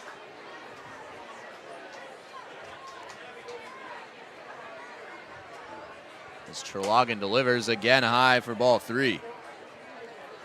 The Sticks loaded up the bases last inning. Oh, there's an up for... Now they're just planning stuff over there. I believe that is one of the head security guards. Oh, wow. And so now he's getting roughhoused. Yeah, he is, I believe he's 19. Was that scripted? Are they scripting stuff in the ice chest right now? So Kuhn works another walk, as he's done so well this year. And I think Cole Knupfer's got a career in Hollywood. Well, he's from El Segundo, California. He is. Right down the road from Hollywood. So, maybe it's just in the roots for him in the future. A budding talent. Yeah. Here in White Center. That is one way to put it, for sure. Beckett Turnbow now up with the bases loaded. He sees that one go by for strike 1. Turnbow walked and scored a run back in the second inning. Homered in the last game that these two teams played at the Friar. Now he squares away to bunt, pushes it to first base. This will score a run, and he's tagged out on the baseline. So he gets the job done. A sac bunt brings in another run. It's 4-1 Sticks. That's a really nice bunt down the first base line from Turnbow. Almost fast enough to get by Teo Perala and reach base right there, but brings home another run. Still 2 runners in scoring position for JT Hardy. That's a really good situational bunt from Turnbow right there. So Hardy came up his first time up in a fish stick uniform with the bases loaded last inning, as he swings and misses way out in front of that off speed, and drove in a run with the walk. And up again with 2 more runners in scoring position with 2 gone here in the bottom of the third. Out in front again. Ooh. That ball almost spun back. I believe that is Marwin Yu, yeah, it is, who has taken over the catcher's spot. So he took off the mask and we were able to locate him. And we mentioned it. He was 3 for 4 in the last game. He has played so well against this fish stick team. Nolan Morey we saw have a little bit of trouble with some balls behind the dishes. There's another look into the ice chest. Well, he had a lot to work with back there, too. Kyler Malner did not have his best foot forward today, and Morey had to be on his toes on every single pitch back there. Probably tired. Here's the 0-2. Treloggen wanted it, and so did Marwin Yu, but the umpire doesn't give it to him. It's good. It's good frame right there, and a good pitch from Treloggen, but I do think it missed outside. Treloggen was halfway to the dugout. Trying to limit the damage. That was right over to the dugout. Hope everyone's okay there. Still 1-2 count. Good battle from Hardy right here, but Treloggen's going to go to that breaking stuff. It's going to roll away from the lefty hitter, JT Hardy. Can't chase anything right now. Another 1-2. Hardy hits this well into right center field, and it gets down and past Ryan Tobler. 2 runs are easily going to come in. Hardy takes a big round around second base. And a 2 RBI double. How about that for a debut? JT Hardy, RBI walk in the second inning. Now 2 runs driven in on a double, and believe it or not, that makes it 6-1. That's our first RBI hit of the entire day for either one of these teams. That's a really nice piece of hitting. He takes that off speed. It's just a little too far over the plate from Treloggen. He pulls it into right center. It was a good effort from Tobler, but at some point you just got to stand up in front of that, hold Hardy to a bag, and good base running right there for a stand-up double. 1 for 1, a walk, a double, and 3 RBIs through 3 innings for Hardy. There is Cole Knupfer. Oh, he's gonna help out the team. He's got the checkered flags out. This guy can't be real. The potato sack. The potato sack race is happening after this inning. For a reference, I live with Cole Nupfer. I've lived with him all summer. This dude cannot be real. This is insane. He's in the middle of his game, and he's over there holding finish lines. We'll get more action. There he is. This guy, man. This guy. That one's floated in there just outside the zone. 2-1 count now to Tyler Eisenhut. Eisenhut lined out a hard hit ball to the shortstop Adam Alharby, which almost doubled up Hardy at first base last inning before an errant throw from Alharby would go into the dugout and score a run. Eisenhut way out in front for strike 2.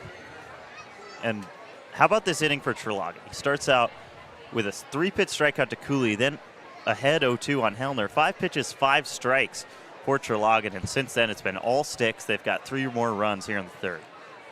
Here's the 2-2, and Eisenhut battles it off. So 6-1 Sticks, just like that. Last week we mentioned it. They lost 4 of their 5 games that week before winning that thriller against the Honkers, and they didn't plate more than 5 runs in any of those games and have 6 already against the Dudes. So that one is outside, and last time these two teams played, we mentioned it, the Dudes put together such a complete outing, and it was 8-1 in that game, as Cole Nupfer is definitely not looking at those highlights from last week because he's laughing and smiling and having fun. But early offense, I think, is a good sign for this Sticks team. Obviously, they've got that comeback gene.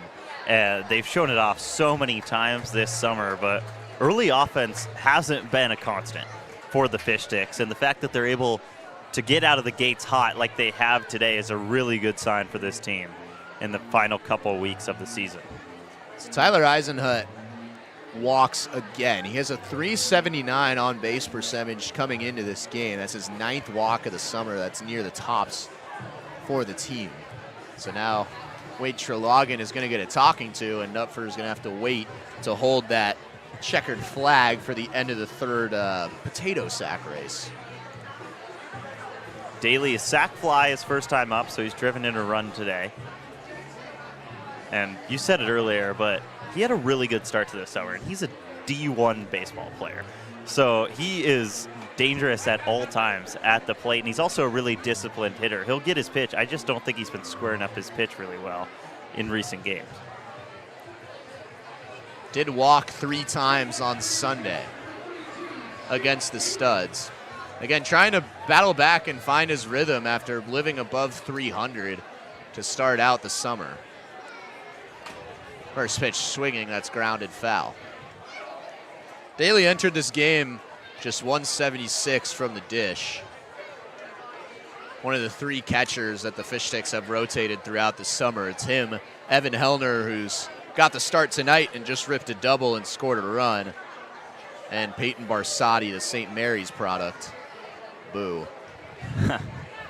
Really got him with that one. Yeah, that showed him. Daly out to center field. Asa Reese doesn't have to take many steps in to make that grab. So that'll end the inning, but 3 runs come across for the 2nd straight inning for the Fish Sticks, and they hold a 6-1 lead. And now we see Nupfer going to go into action. This is very hard work, Cole. Can't blow this. But potato sack race, a classic, an absolute classic, and it looks like we'll probably have a pretty even race today. 2 younger contestants for this one for sure. We've seen a pretty high age range for this race. So here we go. Look at Jackson. That dude's dialed in. This was never my forte, I must say. I never had this one down. We've had some talented potato sack racers. The Dude's coach almost just Mike Tomlin, a potato sack racer. That would have been hilarious. Everyone gets through unscathed.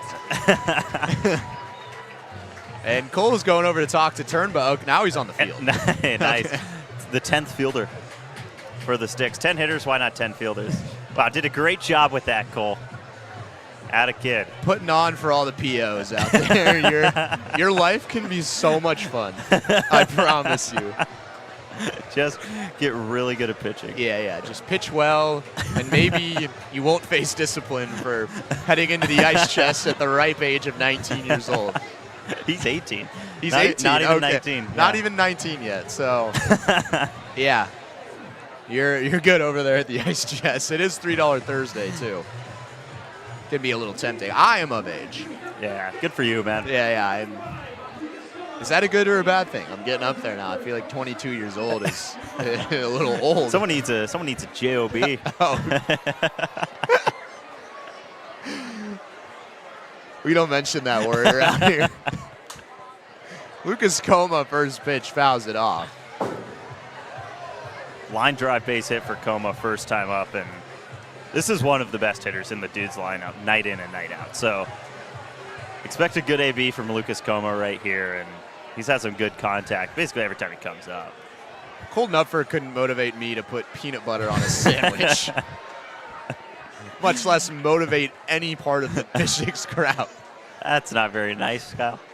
Well, let's see if he can do it again. Let's see. All right, here we go. He's going to wave at us. How much you want to bet? Wow, called it. Yeah, no, we see you. Don't worry. We prefer not to. I don't know if he heard that, but no, he probably didn't. You know, Cole Nupfer probably really likes the wave.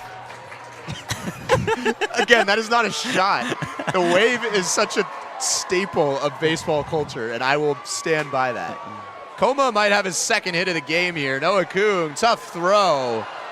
And I believe that'll go down as an infield single. That was a tough play for Noah Kuhn.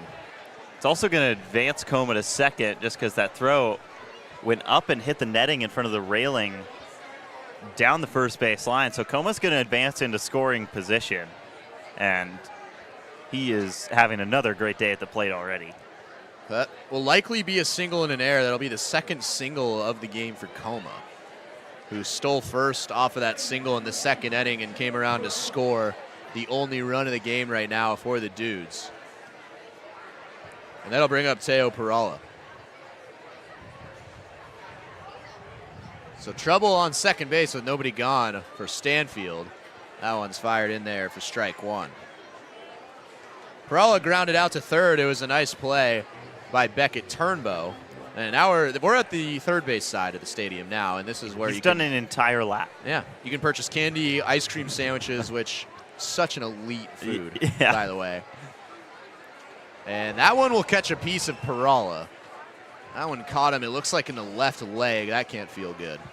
Yeah, you can see him a little ginger on the way to first base. Perala is going to go play for former Fish Sticks head man Elliot Kribbe down at the University of Hawaii Hilo. And just like Lucas Coma, I think we really both like Perala's stuff. And if you're Coach Kribbe, you got to be happy with that guy coming to play for your team. He is at first today, but we've also seen him pitch. We've seen him behind the plate. So utility guy as well. So now first and second with nobody out for Kyler Malner, who started this game and ran into some trouble in the second inning on the mound. That one's fired in there for strike one. Malner did plate the only run of the game for himself on an RBI ground out back in the second inning.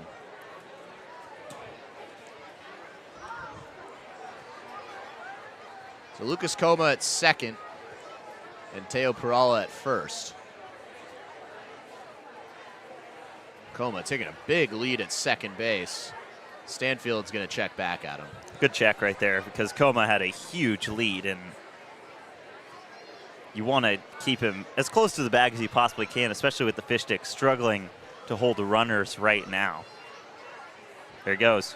Double steal is on, and Hellner no throw once again. That is now the third and fourth stolen bases already for the Redmond Dudes, and this is something we talked about in the past week or so. The Fish Sticks just struggling to keep runners at their bag. That's a really tough one for Hellner, though, and the reason is that pitch ran inside from Stanfield, which I don't think was the intended location for that pitch, and then Hellner gets up, and that throw was going to drill Kyler Malner right in the helmet. He's got to step around, and by the time he does, Coma's almost all the way to the bag. Look out. But that's a really tough play for Hellner, and just doesn't want to force a throw into left field. We've seen that a couple times from the Fish Sticks this year where a throw down the third gets away, run ends up scoring. We saw that in the last meeting between the Fish Sticks and the Dudes. Asa Reese stole third, throw got away, and ended up scoring. So now a good chance for the Dudes to cut into this lead. That one That hit him? cut in Wow. to Malner there, and it caught a piece. So now the bases are juiced with nobody out. That's the second straight hit by pitch for Atticus Stanfield. And this is the Dudes' chance to get back in this game. You've got bases loaded, nobody out. Top of the order, not up quite yet. It's 8, 9, 10. Due up for Redmond as we get another look. It's hard to tell from that dugout camera, and we're not going to have a great look at it, but naked eye, it looked like it might have clipped a piece of Malner's jersey on the way by. You can almost hear it a little bit. Mhm. So now the bases are loaded, nobody out. Here's another look. It almost looks like the donut of the batted guy on deck is the ball that hits him in the shoulder, but it actually, I believe, maybe caught a piece in the leg. It's kind of tough to tell. Yeah, obviously when you're looking at it from the side like that, it's going to be a really hard read for anyone. But you said it. I think we both heard something tick as the ball was going through home plate right there, and that's where that call came from. Now Nolan Morey, who's already got a base hit in this game, comes up, bases loaded, nobody gone, and Atticus Stanfield's going to stay in. So DeGallier, a lengthy discussion, possibly meaning some activity in the bullpen for the Fish Sticks. Stanfield came in to relieve Wesley Harwell, who faced some danger just last inning. Stanfield was able to get out of that. But clear and present danger now in the top of the fourth inning. Bases loaded, nobody gone, and Nolan Morey almost got hit. That would have been the third straight batter that Stanfield hit here in this fourth inning. It's interesting that Stanfield stays in for the righty Nolan Morey, and it just makes you think no one's ready in that Fish Sticks bullpen right now. Here's the 1-0, and you might be thinking Morey might be taken here until he sees a strike. Now a 2-0 count. A clear hitter's count, nobody gone, and the base is packed. Morey started this game behind the plate. Marwin Yu came in that position. It's interesting to see Morey still in the lineup right here. Obviously 10 hitters. Everything's going to switch around a little bit, but Yu's getting ready to hit over there in the dugout. 2-0, and Stanfield goes changeup right over the heart of the plate for strike one. Morey, not sure what he might be talking about there. Yeah, I don't know. I think that pitch was on the outside third. It was close, but just wanted to confirm the call, and that was just a zone finder from Stanfield to get back in the count. Morey ripped a single to left field his first time up, but advanced to second base on a error out in left field by Will Cooley. Just couldn't keep the ball in front of him. That is a good point. He was subbed out from behind the dish. Marwin Yu, who has a bat and batting gloves and a helmet on over in the dugout. He might be in the hole. 3-1 is outside for ball four. So Stanfield walks in a run, and the Dudes are starting to dig into this lead. After that first inning, we saw Wesley Harwell throw really well, and then we saw Kyler Malner throw really well as there's Hawthorne Moody saying hi to us. It looks like he's getting set to go over in the pen for the Sticks. But both starters threw really well in that first inning. We thought maybe this would be a pitcher's duel. It is not looking like that right now. 6-2, Dudes still threatening here in the fourth. That one zipped in there, close to the zone, but it's low for ball one to Cameron Costello. Costello struggled in his first meeting between these two teams, but ripped a line drive to center field, and Rylan Gullard made a nice diving play to save a run.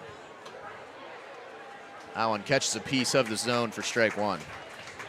So when Stanfield needs a ball that just finds the zone any way it can, he goes to that off-speed stuff, which is interesting because he's a pretty fastball primary thrower when he's on the mound.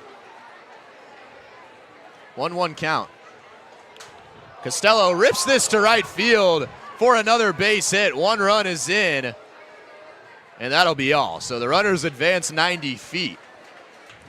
Another nice piece of hitting from Cameron Costello, and just like that, 2 runs are in, and the Dudes cutting further into this lead. Cam Costello really should have 2 hits in this game. Rylan Gullard took one away back in the second inning, and that's another piece of hard contact from Redmond. We saw this last week. We're seeing it again today. Obviously, the Fish Sticks having a little better luck at the plate today already, but the Dudes are right back in this game. Still nobody gone. Still bases loaded. First pitch swinging. Xavier Espindola sends it to the track. A great play by Will Cooley out there in left field. Slams into the wall. Saved multiple runs on that catch, but a run does come in via the sac fly. But man, what a play by Will Cooley. That could have been a disaster.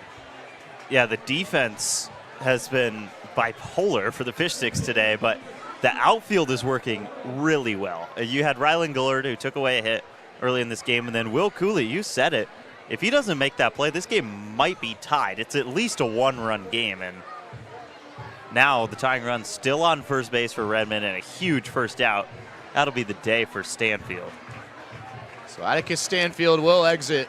Still just one gone. It'll be first and third here in the top of the fourth inning as Hawthorne Moody will make the jog out to the pitcher's mound. One of the most trusty arms in the pen for the Fish Sticks this year. He's thrown 15 and a third, and it's kind of a Swiss Army knife out of the bullpen as well. We have some guys where they'll just come in late inning situations and come in for big outs, and we have some guys where they are inning eaters almost, and they'll come in early in games and go length. Hawthorne Moody is one of the only guys that can do both for this team. So Moody having a talk with Evan Hellner. Will be right on right against Adam L. Harvey at the top of the lineup now for the Redmond Dudes. Moody, this will be his 12th appearance, all in relief. 15 and a third innings. Does have a little bit of an elevated ERA at 6.46, but has come in multiple times this season, including in one of the toughest positions that we've seen this summer in the top of the 10th inning with 2 outs and the bases loaded and 3 pitches for a strikeout. Yeah, it was against this Dudes team, and they're thinking about that with him on the mound because that was a game that Redmond had the whole way through, and Fish Sticks were down to their final strike in that game, ended up coming out on top, and Hawthorne Moody striking out Brody Gohagan on 3 pitches was a big part of that.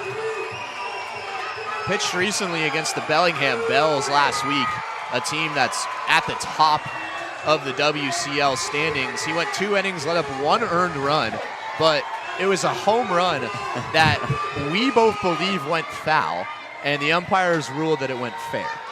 So there was a lot of discussion. I think everyone on the Fish Sticks believed it was foul. Yeah, and so did it we. Was. I don't think they needed to believe. I had a pretty good look from that. They had a really nice press box up there, and it was up high, and that ball went foul. I will take it with me wherever I go. That was a foul ball, and I mean, outside of that, it was still a mistake pitch that Matt Churchill put really good contact onto. And Hawthorne would tell you himself that wasn't his best pitch he's thrown all season. But outside of that, he was really good against a really potent lineup in the Bellingham Bells. And Matt Churchill was on the Fish Sticks last year and was the PIL MVP. So that was kind of an interesting one there in Bellingham last week. First pitch over to third base and off the glove of Beckett Turnbow. That'll score another run. Hard hit ball from Adam L. Harvey, and just like that, the Dudes are right back into the thick of things. Yeah, that's going to go down as a hit for sure. That's a really tough play for Turnbow out in the corner, and it's a hard hit ball off the turf, makes that so much tougher for Turnbow. That's a play that we've seen him make this year, but still a tough play regardless. So 4 runs plated here in the top of the fourth. It is a 6-5 ball game just like that. Runs not at a premium here tonight. And that will bring up the dangerous Marwin Yu for the first time. He lets that one go for strike 1. So interesting decision, but Matthew Meadows' day at the plate is now done. Meadows was 3 for 4 with 2 RBIs in the last game between these two teams, but Yu, who came in behind the plate, will take his spot in the lineup. That makes me think that they likely moved Norland Maury to the outfield, where we've seen him before this year.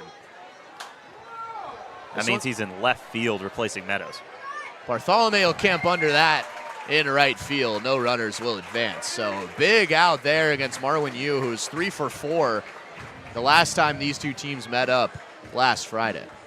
So funny that Braden Bartholomew is primarily a first baseman, because if you saw his arm right there, and that's the first time you've ever seen Braden Bartholomew play baseball, you'd be like, man, that dude has quite the arm, and he's such a good defender at first base. I mean, it makes sense that he plays over there, but he's kind of hiding an arm over there. That was a really good throw in from right field, where this is the first time we've seen him in the outfield all year.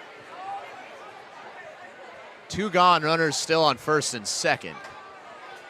And that one's upstairs, ball 1 to Asa Reese.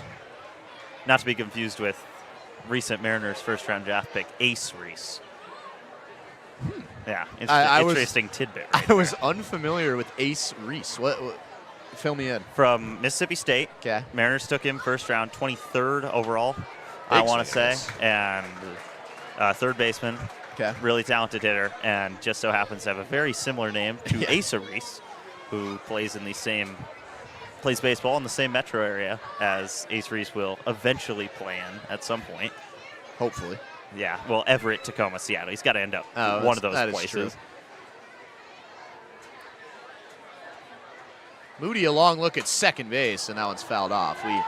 The Everett Merchants play where the Everett Aqua Sox play, and we got a chance to go to that stadium last week, and we'll go next week as well for the last road game of the season. Great ballpark out there in Everett. Yeah, it was a great game the first time those two teams met up, and they play again tomorrow, then Sunday, then Tuesday. So a lot of games against the Merchants coming up. That one just misses the outside corner. Would have been strike 3. The count evens out. I think Moody just tapped his head. Maybe an ABS call there or something. But unfortunately, we do not have that. We don't. In the Pacific International League, we are not that forward thinking here in the league. 2-2 with 2 gone. 2 runners on second and first. Reese stays alive. I think you'd also need a video board for the ABS. You got to flash it up somewhere, and it's either that or some guy with a laptop in the press box hanging out with Connor. Yeah. You just have to take his word for it, I guess.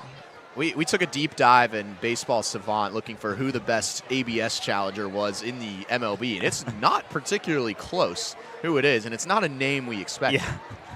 Isaac Paredes, or at least at the time we checked, was 11 for 11.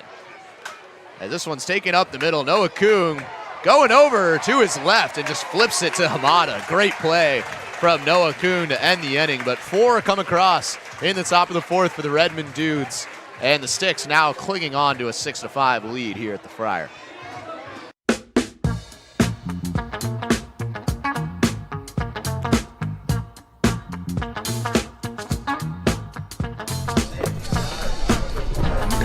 Oh, sweet. Thanks, Crispy.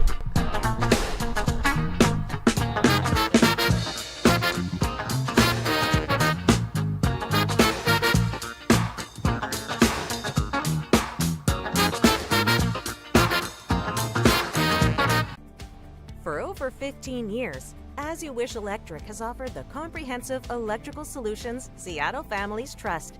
We are proud to announce that we can now also serve your plumbing, heating, and cooling needs. As we grow, we are committed to delivering the same knowledgeable and friendly experience that earned our spot as the region's top-rated electrical company. Contact As You Wish Electric Plumbing, Heating, and Air today to learn more. Well, it looked like the Sticks might run away with this game. Entering the top of the 4th inning, it was 6-1, but the 4th inning, a turning point for the Redmond Dudes. They played 4, and it is now suddenly 6-5 and a new arm on for the Redmond Dudes here for the bottom of the 4th inning. That means Wade Trelogin. By the way, congratulations to him for being the 6th member of our first team all-name crew. That means his night will be done. Yeah, and he had a weird 3rd inning. Only 1 inning of relief, and this is already the 3rd pitcher of the game for the Dudes, entering the 4th. But just such a weird inning. A 3-pitch strikeout of Cooley, and he got ahead on 5 straight strikes to start that inning. And from there, it was all Fish Sticks. They scored 3 more runs in that 3rd, a double from Evan Hellner, a double from JT Hardy, and now Parker Kruglich, a new guy for the Dudes. And we've gotten familiar with this team. We played a lot of games against the Redmond Dudes this year, and Parker Kruglick is someone that the Fish Sticks have not seen all summer. And also a really fun speller. Kruglick. Yeah. That, you know what? No way. no. We already have 2 Redmond Dudes on this team now. Kruglick. It's pretty good. It is, but he goes to St. Olaf College, too, which makes it even better. Nice. St. Olaf, yeah. So he's from Bainbridge Island as well, part of the class of 2025. So just finished off his freshman year at St. Olaf, which is one of... I think that's in Norway.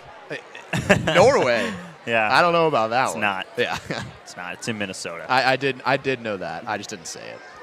If you believe that. I did not know that. It is in Minnesota. And I do not believe you. You're right. There's Beckett Turnbow.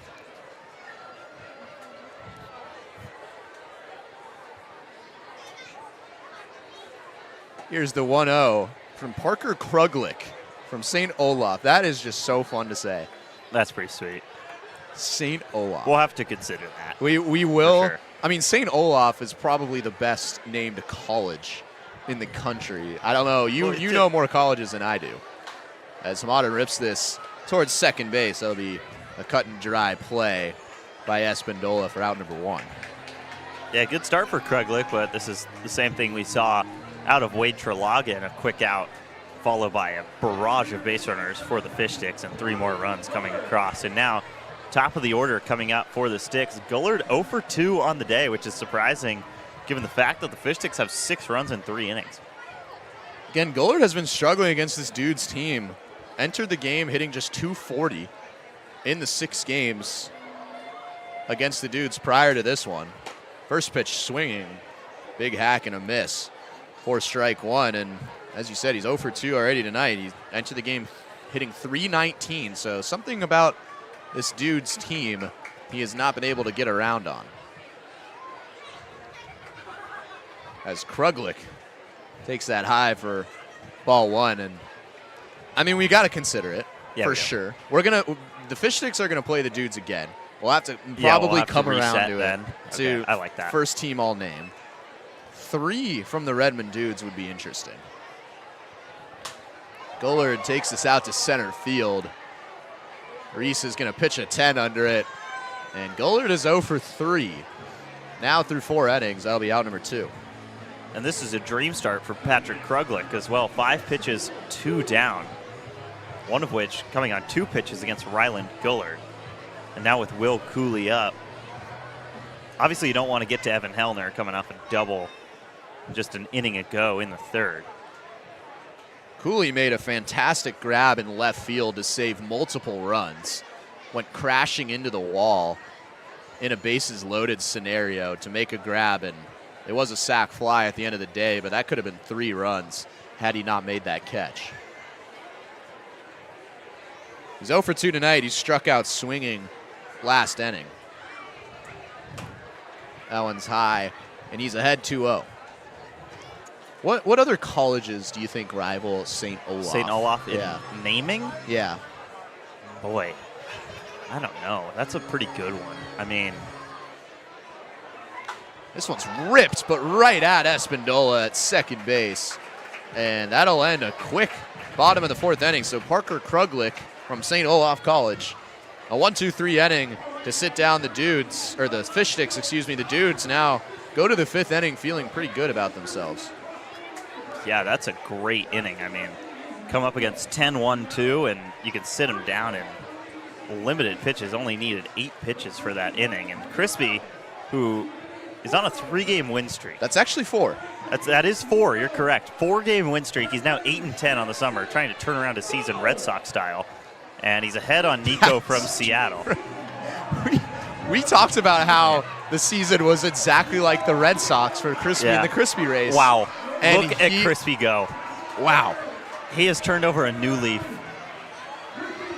Never a doubt. So we were talking about Crispy and the Red Sox. We said, Crispy, oh my gosh, he's hit a silencer. Oh my goodness. Maybe he knows LeBron's decision. 5 straight wins now. So we had high expectations, just like the Red Sox, for this team. And for Crispy, he started out really slow. He's hitting every single emote in the book now. He's still not below 500. 500, by the way. Your job is not done. Oh, boy. And there's a hairline reveal. Hairline, where? No hairline. Yeah, where is the hairline you Boy, speak of? wait, Crispy, put on that hat. Wow, that sun is shining. Yeah. Ooh. I don't think he's representing the bald community well. Oh, Connor put on the hat. But That's a little bit. hey, gotta tip your cap, whether it's normal size or huge, to Crispy right now. That's his 5th straight win. He's almost back at 500. Oh, now he's covering the camera. Connor Lee. No, we're not making an edit, Crispy. Connor Lee got a haircut last week. Yeah. He's got one hat to cover This up is- what he This is crazy thought that was we're talking about Connor Lee's haircut. not the best haircut. We both approved of the haircut, and so then he had 2 hats on. I mean, you can kind of see it. Like, what's It's wrong not with that it? bad. You got to take off the you got to take off the hat now. Yeah. He looks less like Benson Boone. He does. Which I think might have been what he was going for. Hawthorne Moody back in for another inning at work. He fires in for ball 1. There's I need to take off the hat. He won't take it off. The haircuts in West Seattle are not cheap, by the way. I learned that the hard way earlier this summer.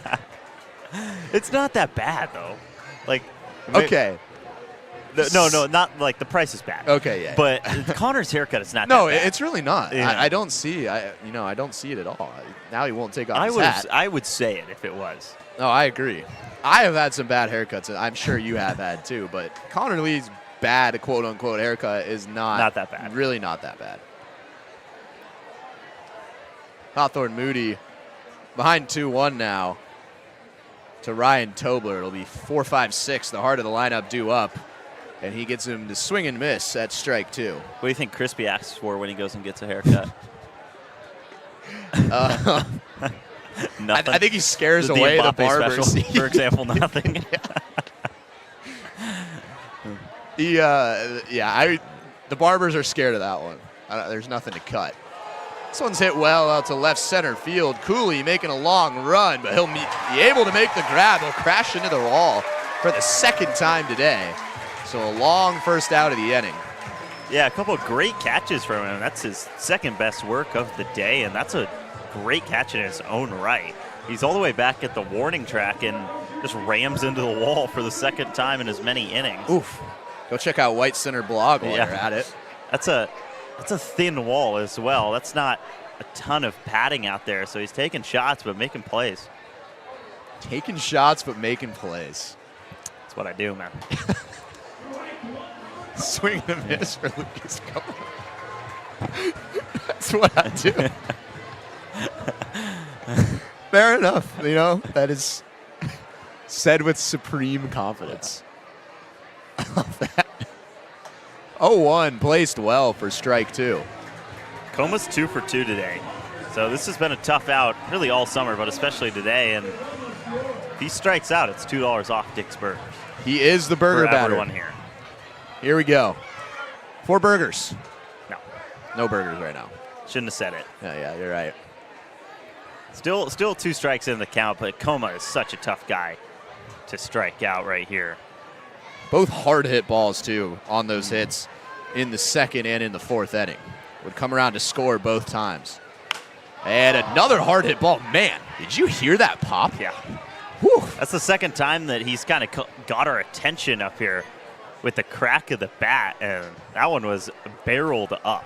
I mean, Ooh, my a little on goodness. top of it, and that's why it stayed on the ground, but that was a worm burner off the turf. And he's on base for the 3rd time today, his 3rd base hit. He's having quite the day.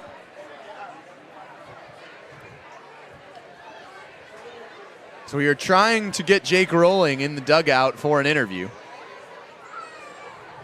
It's now the 2nd time. Our most requested interview for Jake Rowling. Well, not requested by, like, anyone. Fish Sticks Just fans. him. Just him. He's requested to do it. That one runs inside on Teo Perala, so just like that, there's 2 runners on with 1 gone. Still trying to get Jake Rowling on the mic. Oh, might have some action. We're trying our best. We're giving it our all. But Moody in a jam here, and the Dudes, I mean, this is kind of the formula that they followed last time. I've got an official schedule on this, right? By the way, Jake Rolling will come up after this break on the other side of the 5th inning. We have a commercial break coming up, and then before the bottom of the 5th, he will finally get the headset on. This is very. Your popcorn He's been ready. talking about this forever. I also live with him. Yeah. 1 out, 2 base runners on here in the top of the 5th inning. The Dudes plated 4 last inning after trailing 6-1. And they're right back in the thick of things, and the tying run is on second base. Kyler Malner, who already has an RBI, he plated the first run of the game for the Dudes in the 2nd inning with an RBI groundout. Again, Malner started in this game, was relieved after 2 innings. Listed as a pitcher and a DH for this team, so clearly they want him in the lineup. A double steal. Hellner goes to second, and Hamada doesn't apply the tag. And that is now the 5th and 6th stolen bases already for the Redmond Dudes, and just more havoc on the base paths for this team. They're executing it so well. It looked like Hamada might have been able to get Teo Perala out at second base if he just applied the tag right there, but instead looks for home, make sure Lucas Coma stays at third, and that would have been a big second out here in the 5th. But now the tying run at third and the go-ahead run in scoring position for the Dudes. That one just catches the outside part of the zone. That is the 3rd stolen base today for Lucas Coma, Oy. 2 of which have come stealing third in the last 2 innings. So Lucas He's having Coma, a day. yeah, Wow. Already. It is the 5th inning. He is 3 for 3 with 2 runs and 3 stolen bases, and an opportunity for a third just 90 feet away. 1-2, runs high. The count evens up. Malner was hit by a pitch last time up, and we've seen 3 hit by pitches in this game, 2 of them to Teo Perala. So 2-2 now with 1 gone. A base hit could give the Dudes the lead right back.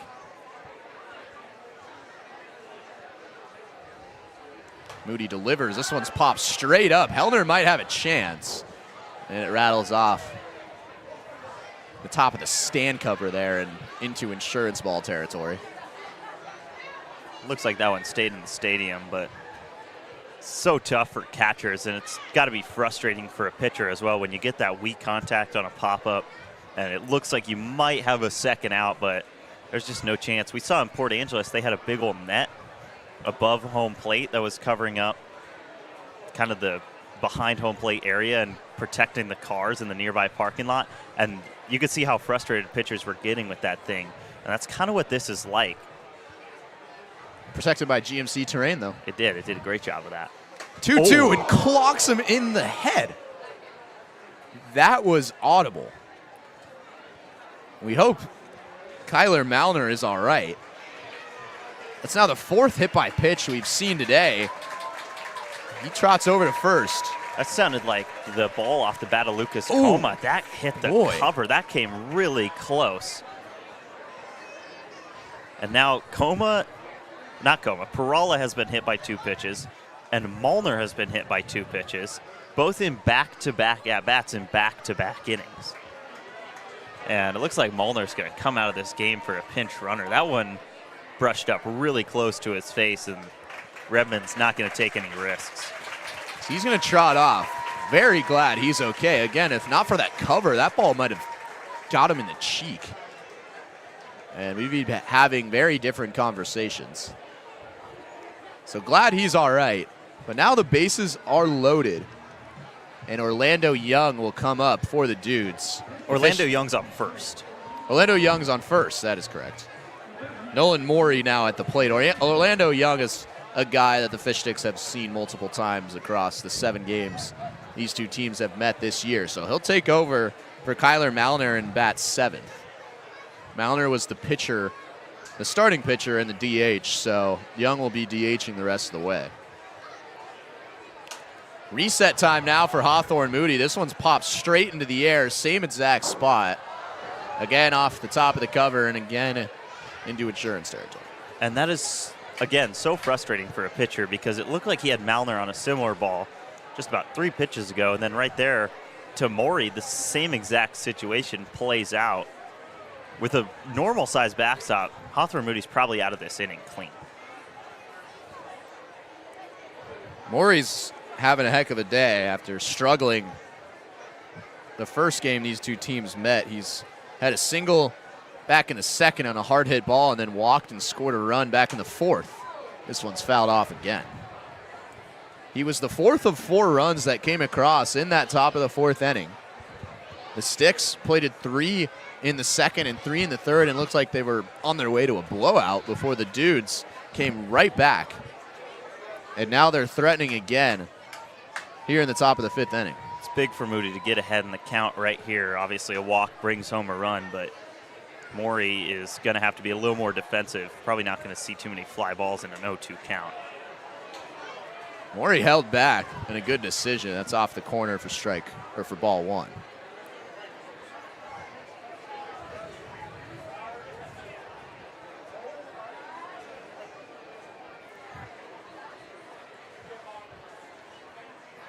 One-two count now. Hawthorne Moody trying to get out of a little bit of a jam.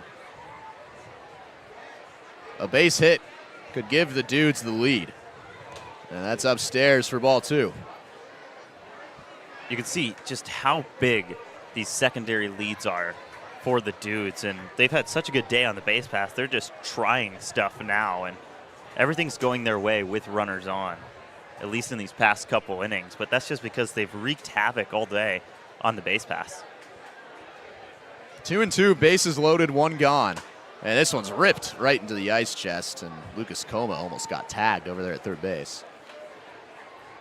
Seen a couple hard hit balls down that third base line where players just had to move out of the way. I think it was Coma twice now over at third base, just trying to duck and dodge over there.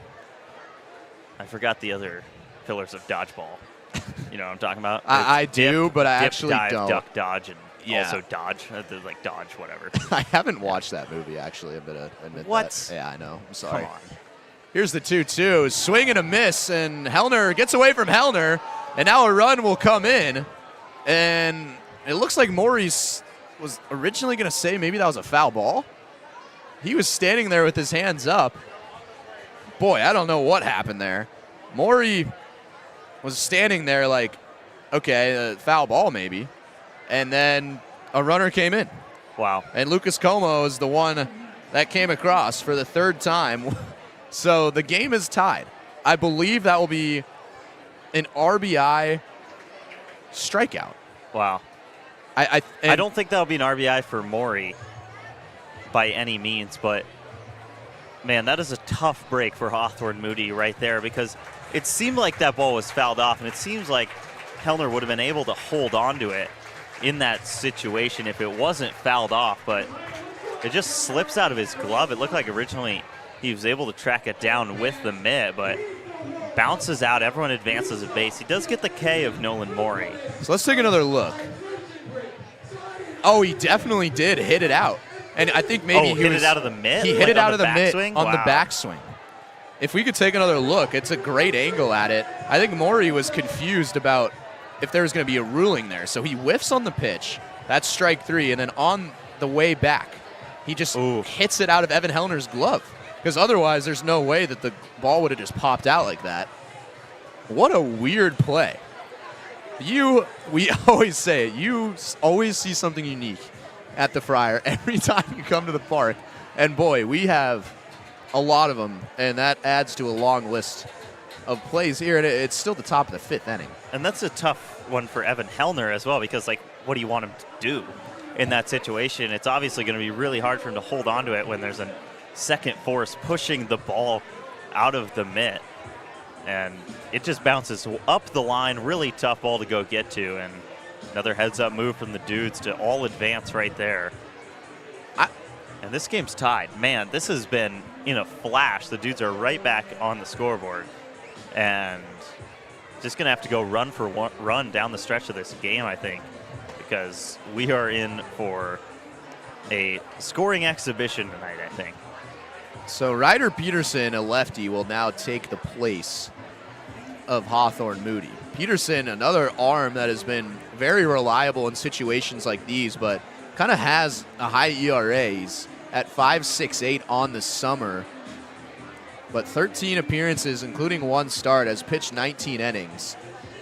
And don't let the ERA fool you. He's come in and made huge saves in multiple situations, including against the Seattle Blackfins about a week and a half ago. With the team ahead 9-8, he came in the top of the ninth inning, went 1-2-3 to sit down the Blackfins, who are second place in the PIL, and held them scoreless to give the Fish Sticks the win. Yeah, and outside of that outing in Wenatchee, we say it every time he comes into a game, but outside of that outing in Wenatchee, he has been nothing short of very extraordinary on the mound. And this is a tough spot to come into, but Ryder Peterson has been one of the most reliable arms for the Fish Sticks this summer. So he comes in against Costello, left on left here with 2 gone in the top of the 5th. Will go in for strike 1. We saw Ryder Peterson start the game against the Northwest Honkers on Dick's Drive-In night and would allow a grand slam to Alex Chamberlain. So let up 4 earned in that one. Those were the only 4 earned runs he's let up in PIL play this year. And so the 7 earned against the Wenatchee Apple Sox in a game where no pitcher could do anything about that Apple Sox lineup that's first in the WCL in that 24-2 loss. And then that grand slam are his only earned runs. And again, the grand slam, the only earned runs in PIL play. That one runs off. It's a 2-1 count now to Costello. Obviously, there's an open bag here for Peterson with runners on third and second and 2 down, but there's no reason to not go after Camp Costello right here. We have seen some hard contact from Costello today, though. A line drive into center that ended up turning into a web jam for Gullard, and then a line drive base hit into right. That was an RBI single his last time up in the 4th inning. This one skied over to right field. Bartholomew, not the usual right fielder, takes a couple steps in and will make the grab. So Peterson gets out of the jam, but another run comes across in the top of the 5th. It is now 6-all here at the Friar going into the bottom half of the 5th inning.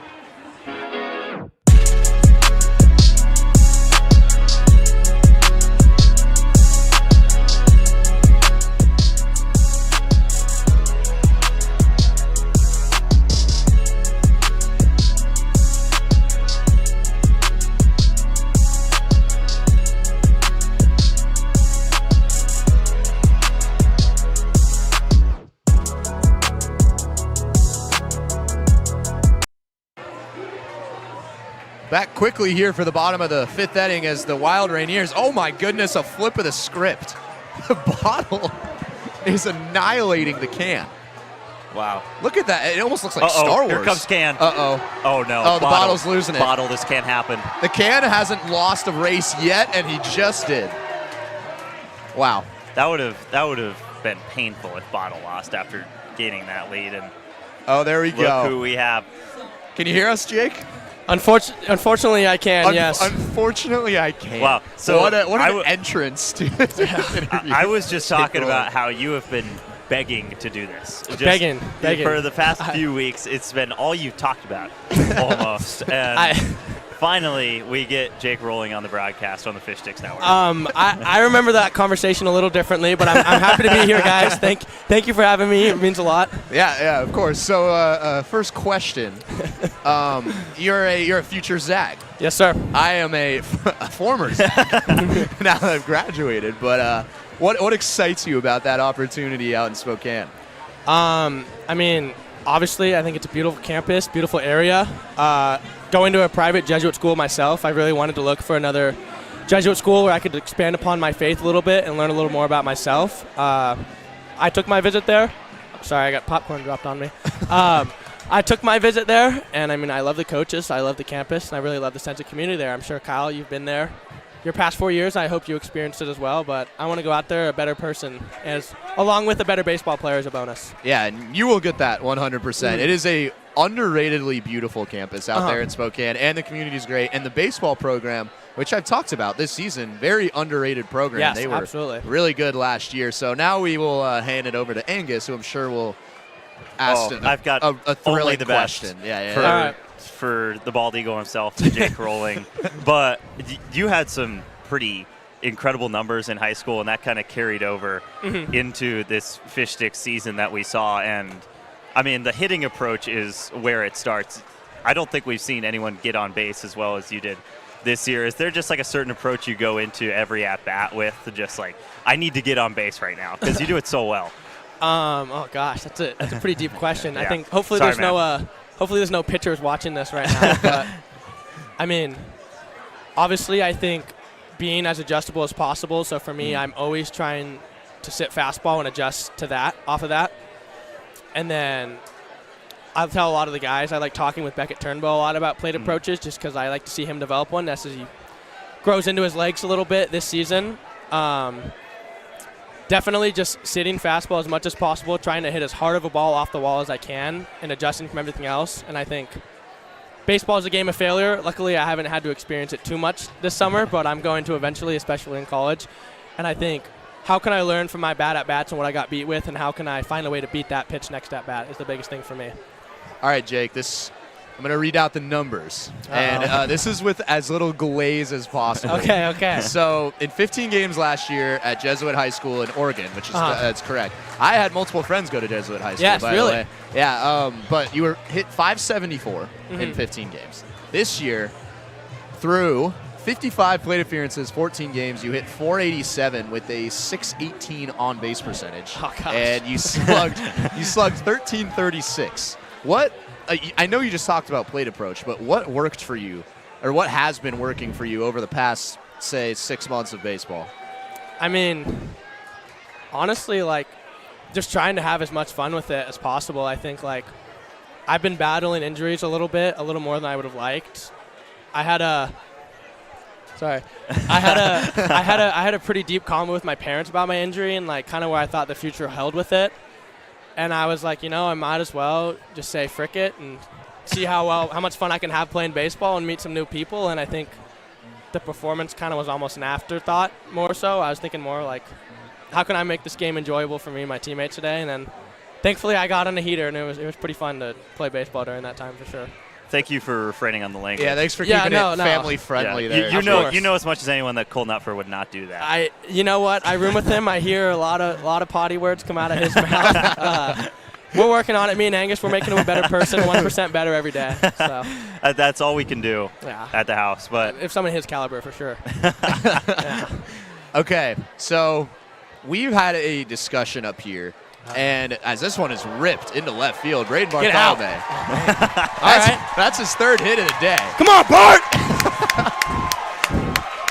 He strides into second base. He is now 5 for his last 7 from the plate. Braden Bartholomew at second base. Yeah. So we love the enthusiasm there. Sorry, guys. So you're roommates with Angus. Angus has a take here. Yeah. That is completely blasphemous in my ears. All right, let's hear it. He does not like the wave. He doesn't like the wave. The wave. Just the crowd wave? Yes, the crowd wave. He thinks it's a bad part of the stands or the experience. I don't like it. What is your thoughts? What are your thoughts there? I'm curious to see what substitute he has in mind to get the crowd engaged for sure. How about they just watch the baseball game? See, that's and not try to make it about themselves. I mean, I think crowd engagement is a big one, especially in baseball. That's why people preach home field advantage so much. Mm-hmm. I will agree with you, Kyle. That's a little bit of a blasphemous take for sure. Yeah, but they should be engaged with the baseball, not with whatever the fans are doing. You know what I mean? You see where I'm coming from. No, I absolutely can see. I think kids nowadays they call it the old head approach for sure, and it's kind of like I think the wave is pretty. Oh, get over his head. Throw that away. Nice play by Lucas Coma over the diamond. Yeah, dang. All right, shoot. Personally, as a player, I like watching the wave. I think the crowd gets a little hype after they do it. I will side with Angus. Have I seen waves go on a little long sometimes? I think, yeah, but you know. Yeah, that's a very great way of calling Angus a big idiot for thinking that the wave is no, that's fair. Okay, now you go. What's the take that I've had that's bad? What's a take that you've had? I mean, I don't know. I can't think of one just off the top of my I head. just spurt great takes all season long. There we go. You've never said anything wrong in your life. Yeah, Jake hasn't. It's that Gonzaga education. Yeah, Yeah. Jake hasn't had the pleasure of living with me this summer. I will say that. But we have talked about this, especially on one broadcast. Jake, what is your favorite movie of all time? All time? Or just name a couple. We talk about movies quite a bit. We do. All right. Favorite? Ooh. I mean, just like a cool little blockbuster movie. Real big fan of Pacific Rim. I've been trying to get Angus and Cole to watch it with me. It's just big robots fighting some big monsters. They haven't been too engaged. That's great. favorite film of all time? The Superman movie from 2025 is one of the coolest movies I've ever seen. I made Beckett and Cole watch it with me when we were back in Oregon. Nice. I felt like a different person coming out of the movie theater. I was a big fan of it. Wow, that's a curveball. That was a good one. Though. Yeah. No, that is. I like that. That is a great one. No, it was legit. Have you ever seen the movie Hundreds of Beavers? You know what? I have not. I brought this up on a broadcast one time. It's like this. It's movie and it's a bunch of it's like this woodsman. And he's got to get away from, believe it or not, hundreds of beavers. Okay, with the movie title, makes sense. Makes sense. Yeah. And it's just a lot of fun. And I have gotten a lot of flames for that. No. I said Yeah. it was a very interesting concept. Yeah. I said that's another way of saying you would not watch that in a million years. Really? No. You know, so it may come off that I think Angus is a dumb person in this interview, but Angus is extremely smart. I was gonna say Angus actually is a really intelligent person. He is. From what He I've really seen. is. Yes. I'd say he articulates himself quite well. Actually, He does. That's my job. There we go. Okay, so we see the people behind you. Do you want to give them a little shout out? I mean, obviously, there's Ryder Peterson, Hawthorne Moody, two ballers that go to Whitman. I have a couple of my friends going there next year, actually. Nice. Who's that other guy? So the dumb idiot number 9 standing right behind me. That's Cole Nutfer. He's our roommate. Ooh, Turbo Get turns out. on this. Hey, attaboy! Sure, kid. This is your good friend Becca Turnbow, who's gonna drive in 2 runs. All right, let's see his double selling here. Hopefully, it doesn't suck. Here we go. Oh. Yeah, I mean it's all right. I've seen better. Could have been better, but No, Cole. I mean, obviously, me and Angus live with him every day. Character. That's one word to describe Cole Nutfer. Character. I mean, goes to bed at 3 a.m., wakes up at 1 p.m. You won't see anything like it. The couch. That's molded. quality sleep. No, absolutely. The couch. It's molded to his butt. There's a butt print on our couch. I will say, That's true. That's actually, he's not lying about I'm giving the kid a lot of crap. He is one of the better dudes I've met in my life, and I'm very excited to follow his career at St. Mary's. Yeah. Obviously, along with Angus. But yes. That was a nice throw. I hope that I was a nice stopped throw getting- from Hawthorne back there. But you talked about how you like to talk about plate approaches with Becca Turnbow on second right now, and he has turned around his season quite a bit at the plate and on the mound. So, what's it been like to see him kind of just hit a 180 almost on his year? And right now he's mashing the baseball. I mean, it's kind of like a proud father moment, I would say. It's like, obviously, I love that kid to death, and I'm always going to root for him. Can he be stubborn sometimes? I'd say absolutely. But, I mean, he's an athlete. He's a great ball player. He comes from a ball player family, and I think he's going to be a good ball player for a very long time. I think he was in his head a little bit at the start of the season for sure, just about some outside variables that he really had no control over. So all I wanted to try and do was remind him every day just to stay grounded and that he's where he's at today because of who he is every day, and that he goes out there and is himself and balls out. He's going to be the guy for a very long time. Well, it's been great conversing with you. We'll give you the floor. Do you have anything else you would like to add? Anything at all? Sorry, I'm getting Ryder Peterson's giving you a nice. A little bit right here. This is a question for Angus. I don't know if you're a part of this or not, Kyle. Oh boy, been giving it a couple listens. Angus, your podcast. Tell me about that. How'd that start? Hey, thank you. Shout it out on the Spotify. So, there we go. Xavier Maserati, Wesley Stombaugh, alongside me, Out of Timeouts on Spotify. Go listen to it. It's a weekly thing. But at Arizona State, at the Cronkite School of Journalism, they have all these radio windows that you can do. And once you're through a semester, you can add a radio show. So me and my buddies were like, why not? Right? And we kind of build a show out of it. I'm recording it in the house once a week. So that's why. I've tried it. I will get on the podcast. You will get on it. Really? I was supposed to go on last week driving back from Bellingham before I hit unexpected traffic in Everett. and was unable to make the show because it was too late. Unexpected traffic in Everett is just not a thing that exists. No, I could swear on anything I love that Everett actually messed me up, and I could not get on that podcast. So maybe you'll be a guest on the podcast. You think so? Yeah, we talk about Gonzaga basketball like quite a bit. Yeah, really? Yeah, like I could give you that. Okay. You know Mario leaving is one Yes. that's a tough one around the Sweeney household. Really? Okay. Yeah. We did not approve of that, but that's a conversation for. Yeah. Can you say the podcast? Out of Timeouts. Out of Timeouts podcast. I'm sure I will. Hey, thanks for the plug, Jake. Yeah, there you go. I appreciate it. I gotta help my guys out. You know, this kid's the hardest working dude in the room. You know? Oh, I would agree. I know that's right. I would agree. All right. Anything else you want to add? I mean, let me think.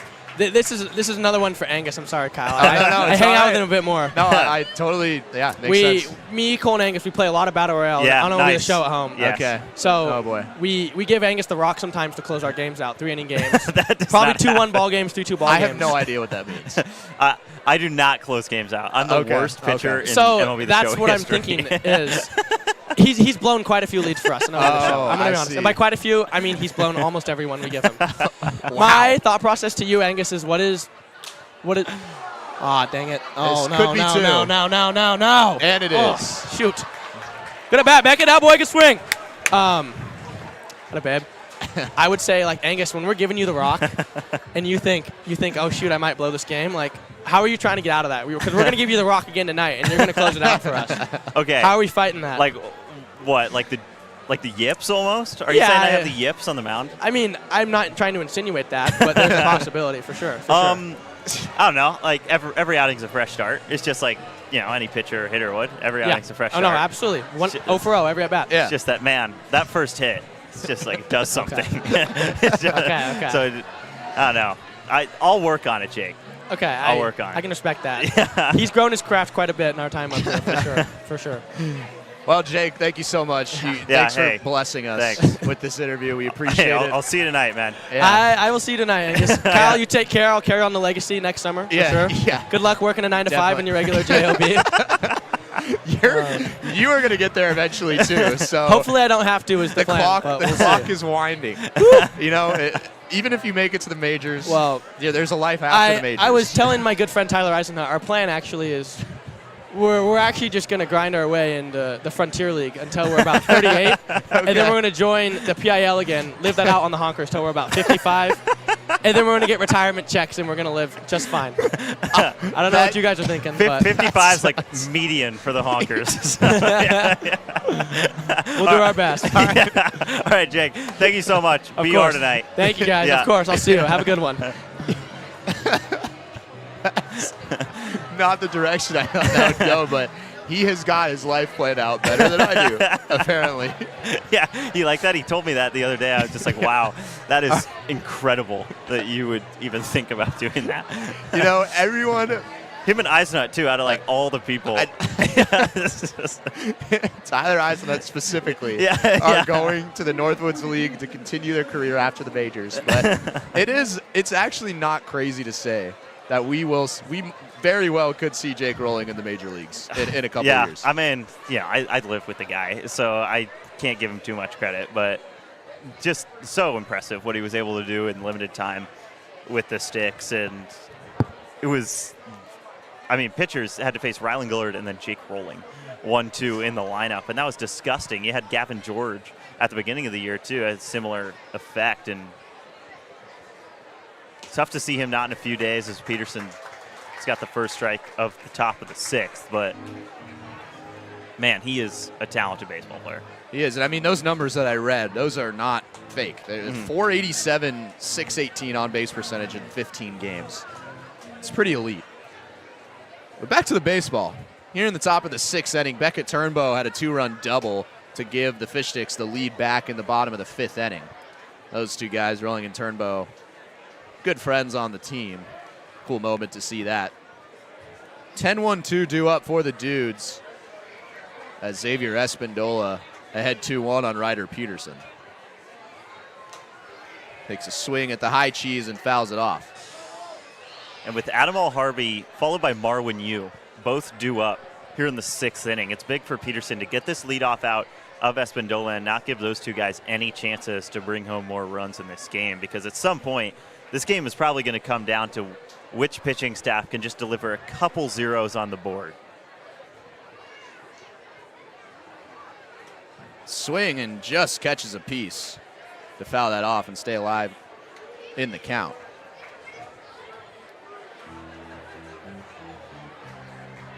So what a chaotic last couple of innings it has been. 4 in the top of the 4th for the Dudes, followed by 1 in the top of the 5th, which tied the game. And then Turnbow rips a double down the left field line to score Evan Hellner and Braden Bartholomew. Bartholomew collected his 3rd hit of the game in that inning as well, as Espindola stays alive and a double. So Braden Bartholomew has really been on a heater. Yeah, and we noticed it on the first day of practice that he could really hit the ball, and just such an unlucky stretch to start this summer. One of the unluckiest stretches I've ever seen a hitter have.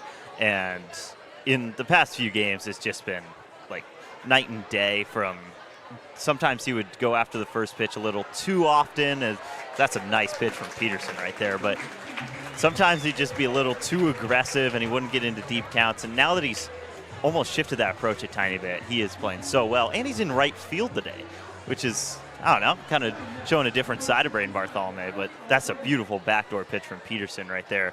Sit down Espindola, and that's a big first out, like I said. Now you've got Al Harvey out with nobody on and Marwin Yu on deck with, at most, a runner on.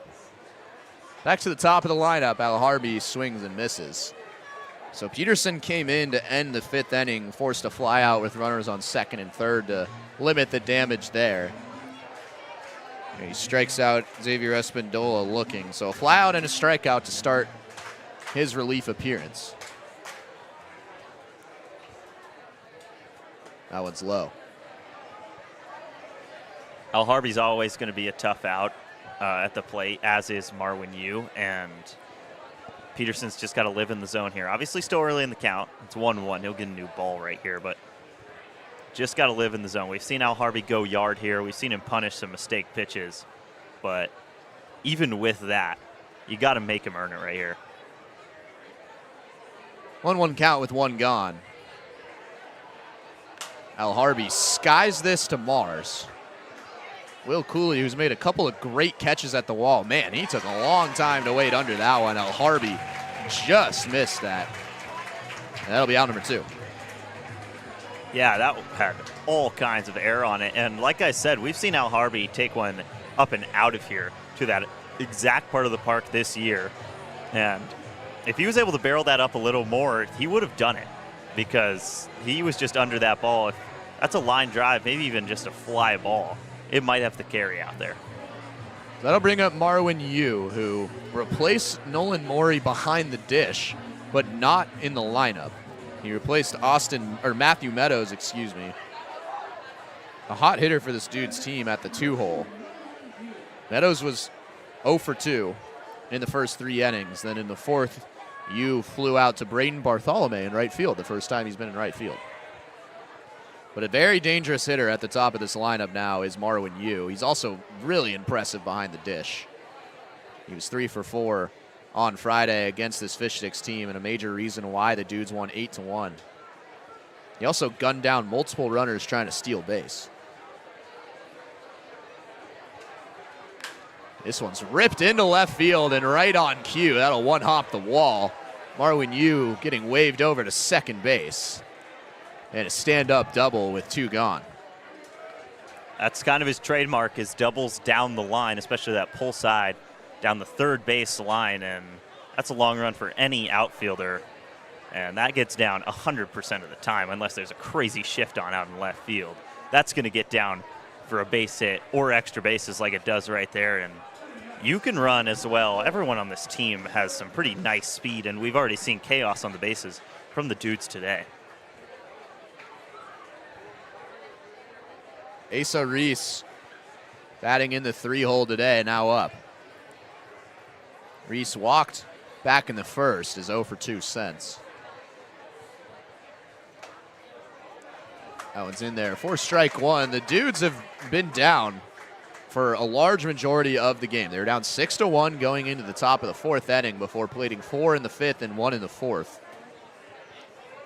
Or flip that. 4 in the 4th and 1 in the 5th. And then the Sticks responded with 2 of their own in the bottom of the 5th inning, and they have the lead back.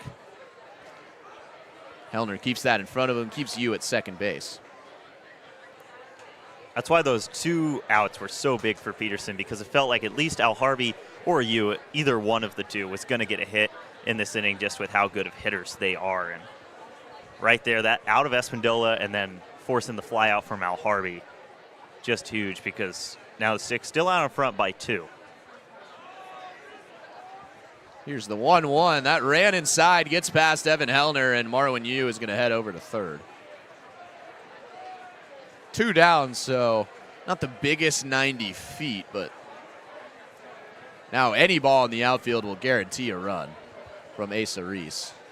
Reese still looking for his first hit today. He's 0 for 2, but obviously capable. He finds himself in the 3-hole today. Peterson behind 2-1. Had a clean first 2 outs, a strikeout and a fly out. Now facing a little bit of trouble. This one's ripped down the line right at the ice chest. Still popping.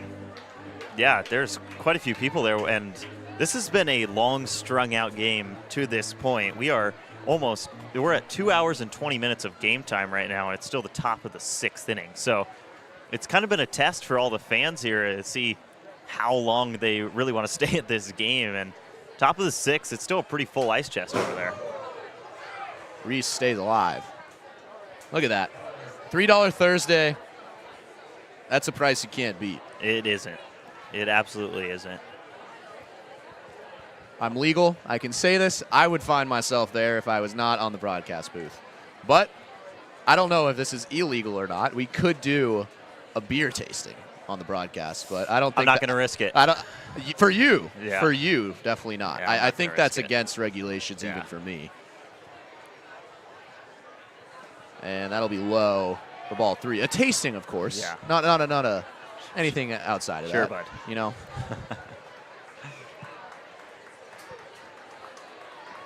Second to last $3 Thursday today, the last one coming next week against Elevate Northwest. That's a 3-gamer with Elevate next weekend. That's the last homestand of the year.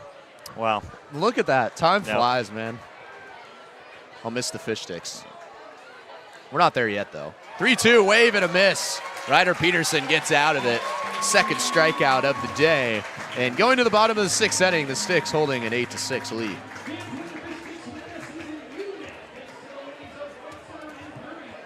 Wendy's went back to the kitchen to give our famous spicy chicken sandwich a total upgrade. More crunch, more flavor, with heat that just hits. Is this our best spicy chicken ever? Looks like a yes to me. Spicy chicken just got better at Wendy's. They always say, think happy thoughts. It's easy when you're a Wendy's Cookie Dough Frosty Fusion. I'm an instant dopamine hit. Get it? Dope-amine? Like cookie dough. I said like cookie dough! Happiness is a Cookie Dough Frosty Fusion at Wendy's.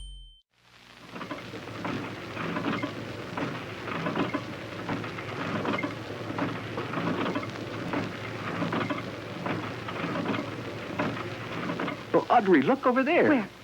Oh, a whole herd of reindeer beers. Not herds, Audrey. Rainier's come in 6-packs. Oh, Wake up, Harley. Harley, look at the reindeers. Oh, they're just so fresh and friendly.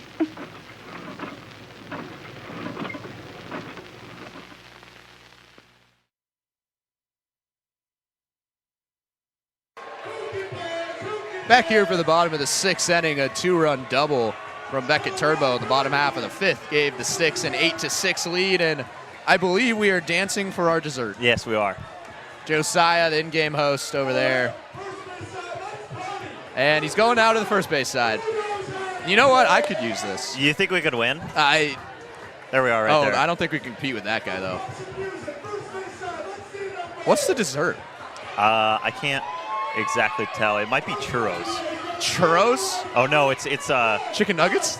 No, definitely not. I think that's like little donut holes. Okay. Yeah, which makes sense. We can't. We're not in this shot, but that's not a shocker. I'm glad that guy won. He was the best dancer in the whole And he's stadium. got the Dick's jersey on too. Yeah. There we are. Hello. How we doing? Yeah, this your voice of the Fish Sticks. Oh, we are not going to be dancing, Connor. If they already gave out the dessert, Connor. If there was an ice cream sandwich in front of me, I would consider it. I would highly. Right here. It needs to be like a row up. It's dangling right in my face. I would definitely consider it. Bottom of the lineup due up now. Jake Daly, the first to bat. 9-10-1 due up here in the bottom of the 6th inning for the Sticks. Daly a sac fly back in the 2nd inning and flew out to center field back in the 3rd. And after 2 good innings, as Daly rips that for a base hit, that is such a good sign for Jake Daly. That is hard contact right there in a leadoff base hit, but Patrick Kruglich goes 1 really good inning and then gives up a couple on the base hit from Beckett Turnbow, and that is the day for him. Brendan Ryan now in for the Dudes, and they are just burning arms today.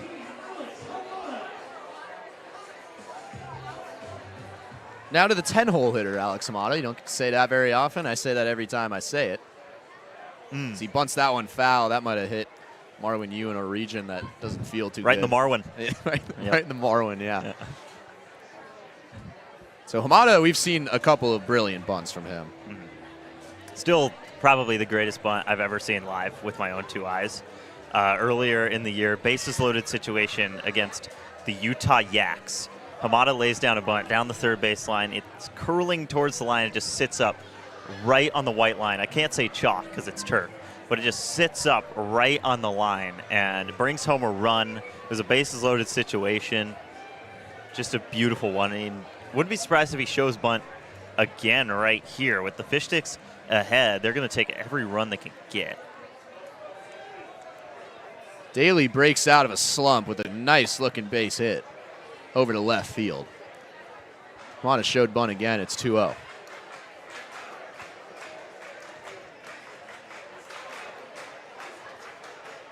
Daly not a ton of speed over at first base. The Dudes have stole 6 bases in this game. I'm going to go check over at first. Parker Kruglich from St. Olaf College back out on the mound, and St. Olaf is just awesome. Kruglich is awesome. That's not Kruglich. I said that. Brendan Ryan's on the mound. Yeah, it's all right. And you know what? Yeah. I'm sorry. I was just too excited for Kruglich to come back out. I apologize. Brendan Ryan. To Brendan Ryan's family for that mistake. Right. Brendan Ryan, unfortunately, will not be a first-team team All-Namer. No, it's sad.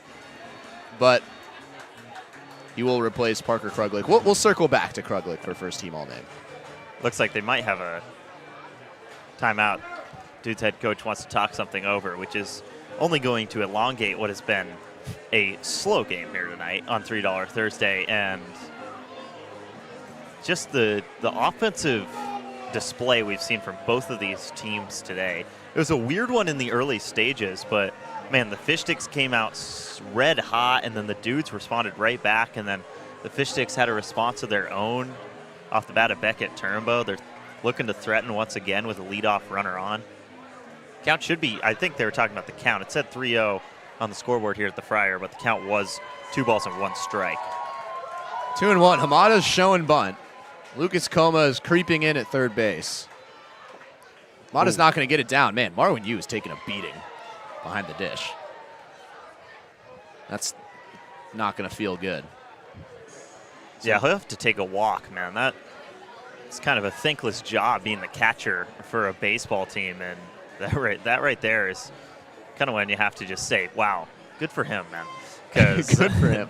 Those were a couple shots off of bunts. So Hamada's not really taking too much velocity off the ball when he's showing a bunt right there, especially when he doesn't get great contact on it like he did right there. And first one bounces onto his thigh, and then that one he just takes it right in the face. It knocks off his mask. Count should be 2-2. It says 3-1. It is a 2-2 count. Again, confusion on the scoreboard. Now it's fixed. Daly a healthy lead over at first base. 2-2. This one's right over to first. Daly. Oh my goodness. We're gonna have to unpack this one. But It was a ground ball over to first that Daly thought might have been caught in the air. And so he goes back to first base, but that was a ground ball. That'll be the easiest double play Teo Perala is ever going to have in his entire life. So that is so interesting because, wow, Perala fields it at first and then tags the bag first. And Daly comes back to first base. If Daly stayed on the bag, he would have been totally fine right there. And Gullard puts a rip into that one. This one's over to deep left field. Converging and making the grab is Matthew Meadows. And oh, goodness gracious. Oh, do we have a shipment? Oh, no. What is that?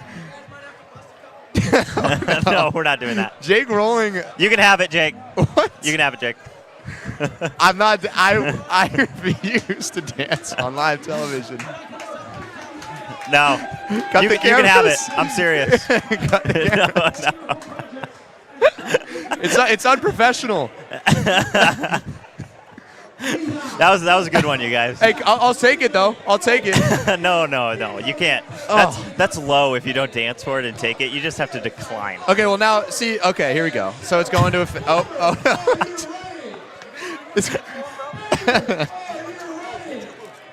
No, we're not. No, because you can have it. You know what? Thank you. I don't even want it. I'm sorry. The trolley gummy pop. That's a new one. I'm not eating that. You see that thing? How did you hear about this? I don't know. Thumbtack what Relay is going Race on? has been overshadowed by an absolute bombardment. Okay, see, yeah. Now here's the trolley gummy pop. I'm not eating that. I don't even know what to do. I don't like the trolley things already, and no, that's not for me. A review? I mean, no. I feel like that is a trap to give me. They brought the worst thing to lick the trolley gummy pop. This means bad news. There's no way this tastes good. You're right. There's just no chance. Okay. Hey, Jack. This is not an ice cream sandwich, but that is okay. You can have it. I would. I'm not going to be trying it. I would love to eat this if it wasn't on the broadcast and looked appetizing. It looks horrible. We cannot stress enough. It does not look good. It's like it's like slosh in a wrapper. And I already don't like the trolley stuff. Yeah, it's it seems like it would open up and then it would just all spill out onto my laptop. It's bad news. You said it perfectly. Bad news. It is bad news. Jack doesn't want it to my left. No, he seems very out on that idea. No one's to my right. Okay. Angus, so you want to go give this to a kid? Yeah, I can. All right, here we go. Here, let's put the camera on Angus right now. He's gonna go deliver the. Here we go. A swing and a miss there from Tobler. Here we go. Oh, he's got two. He's got both of them. He's gonna go deliver it. There's Hawthorne Moody's mom, lovely lady. There we go.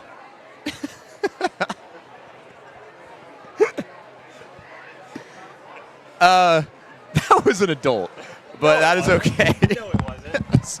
No, it wasn't. That was an adult man, but that's okay. Free trolley. Oh, there we go.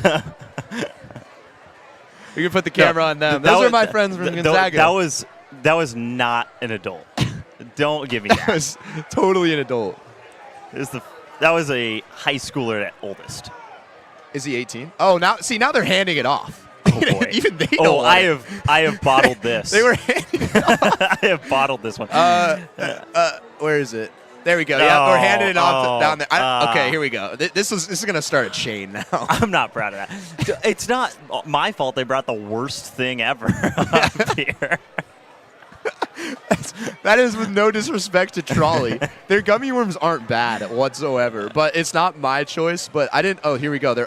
Okay. Taste test going on right here. Hey, can you tell me what happened in this count? I need to score it on Game Change. There we go. Okay, taste test. See, they ate them. Multicolored. Boom. Okay, let's see his face. Oh no, I don't think he likes it. I don't think he likes it. Yeah. We were right. That's a great pitch. That is strike 3 from Ryder Peterson. That's painted on the top rail, and it is. You know, it's a shame that we weren't able to focus on that count because that was really a great sequence from Ryder Peterson. He gets ahead on Tobler, and then the moment he needs it, that is a great pitch. Jackson signing autographs. He deserves it. Jackson signing autographs. Deserves Look it at more that. than anyone. Yeah. So But, 2 man, straight strikeouts now for Ryder Peterson. What has this one come to tonight?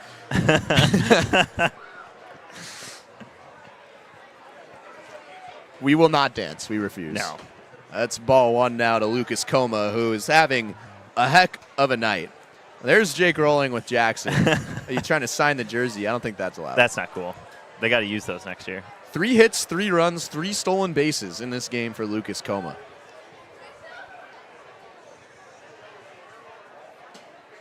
That one just misses low for ball 2. So let's take a breather. Yeah. That was a lot. No. Oh, my goodness. No. We can't be doing that. We cannot be doing that. Right when we need to take a breather, that is not what Kyle needed. 2-0 count. Peterson comes home. Oh, my goodness. goodness. Watch out. Look out over in the ice chest. That was aggressive, a 2-0 swing there in Coma, but you can't really blame him. He's having such a good game. That ball was crushed, too, and we've seen 3 hard-hit balls in fair territory from him, which have all turned into base hits, and that one was smoked as well. 2-1 now from Ryder Peterson. That one's high. Again, Peterson came in the 5th inning to relieve Hawthorne Moody. Got a clutch fly ball to get out of a 2 runners on with 2 out jam in the bottom of the 5th. And then after letting a double out, or with 2 outs, he struck out Asa Reese to end the inning and then just struck out Ryan Tober looking. So 3 Ks in relief here for Peterson, including 2 in a row. That one just catches the corner. It's now a full count. Again, $2 off burgers if Coma strikes out at some point tonight, but we've seen him in a few 2-strike counts today, and that does not matter. Still some really nice contact, and this is going to be a tough one for Peterson.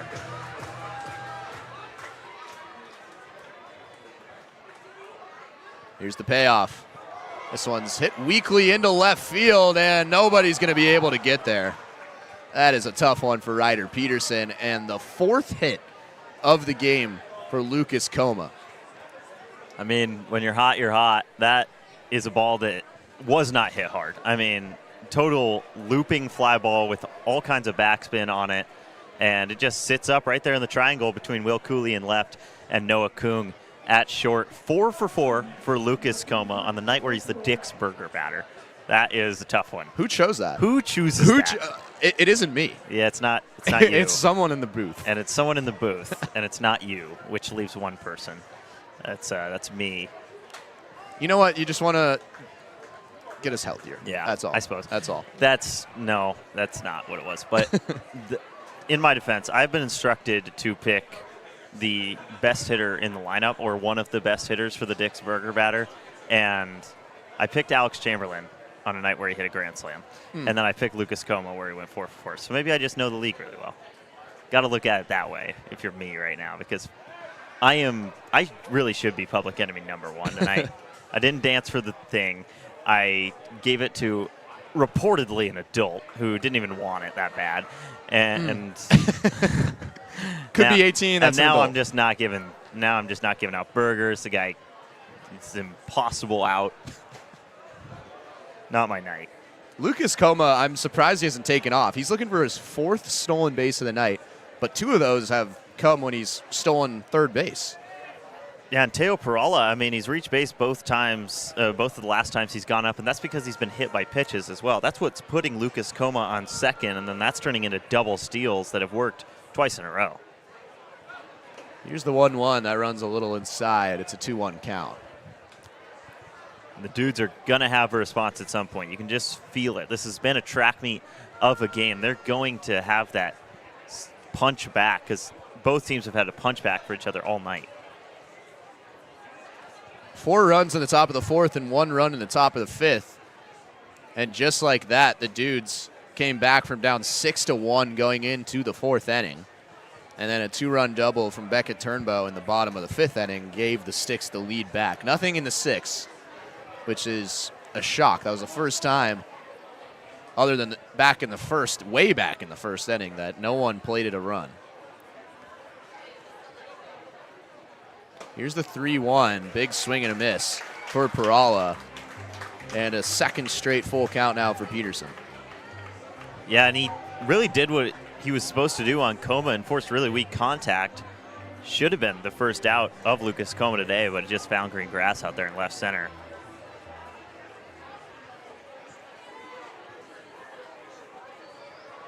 Here's the payoff, and Perala stays alive. I'm with you now that Lucas Coma, it's surprising he hasn't broken for second, especially on a full count.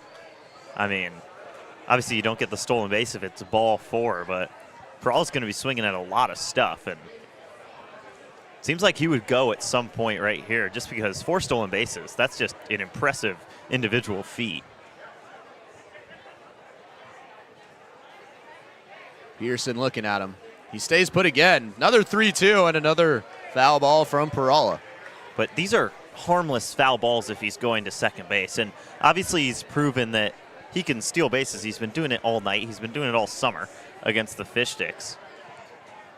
And that runner would be huge in scoring position if Perala strikes out, just to have that guy advance, because the Dudes are playing from behind right now. Another payoff pitch. This one's hit into right field. Bartholomew takes a couple of steps back, and Ryder Peterson wins the battle. Perala fouled off a few pitches in a 3-2 count, but Peterson is able to retire him for the second out of the inning. Yeah, it's really big that he won that battle almost as a bounce back after giving up a pretty weak hit to Lucas Coma the first time around on a full count.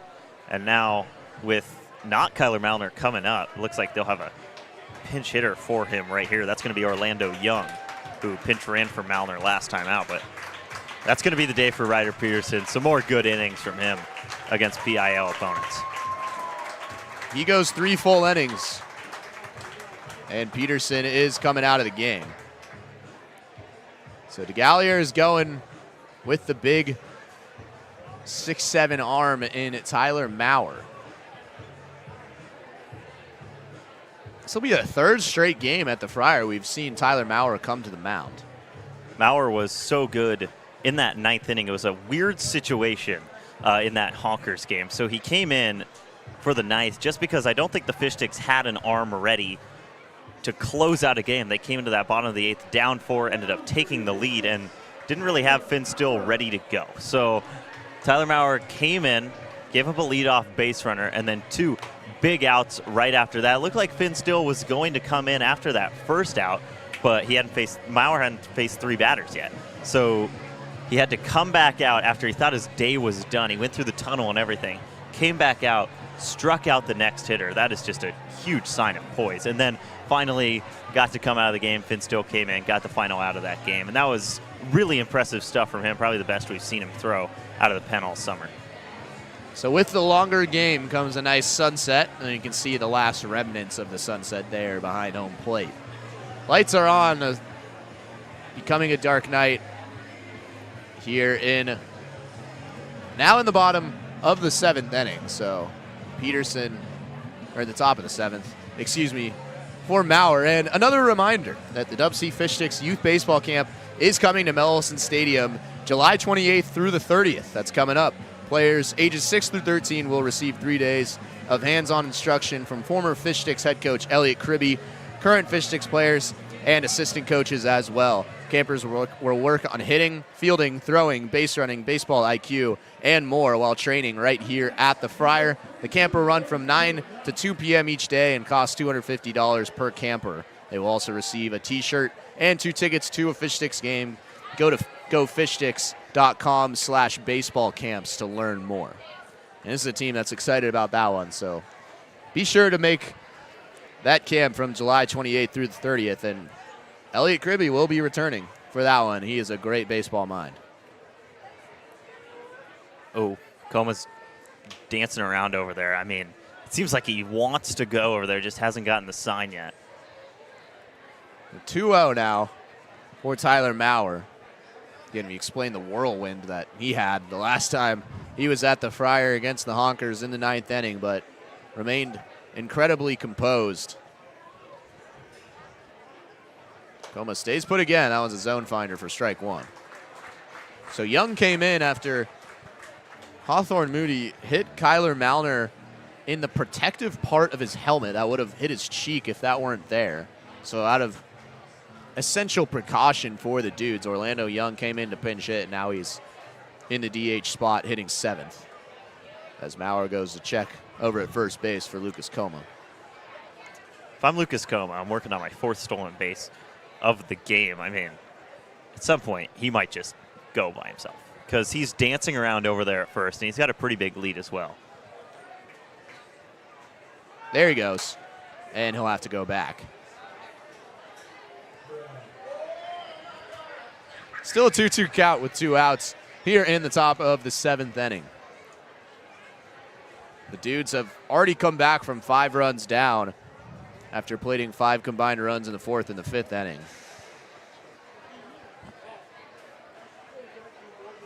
Lucas Coma, who has 4 hits in this ballgame, is over at first. Also has 3 stolen bases. He stays put, and this is up the middle for a base hit for Orlando Young.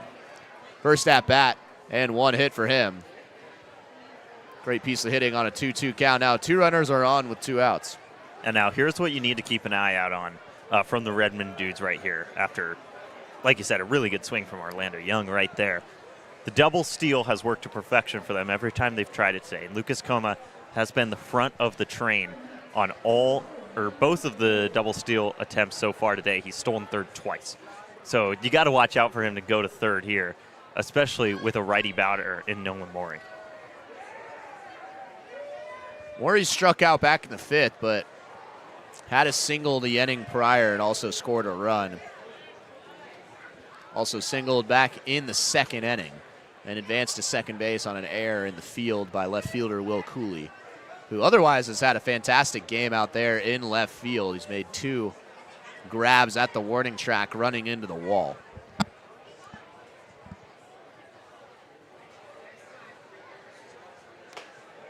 That one curls in there, almost hits the inside part of the zone, but misses. And man, Como taking a pretty healthy lead over there at second base again. You mentioned it.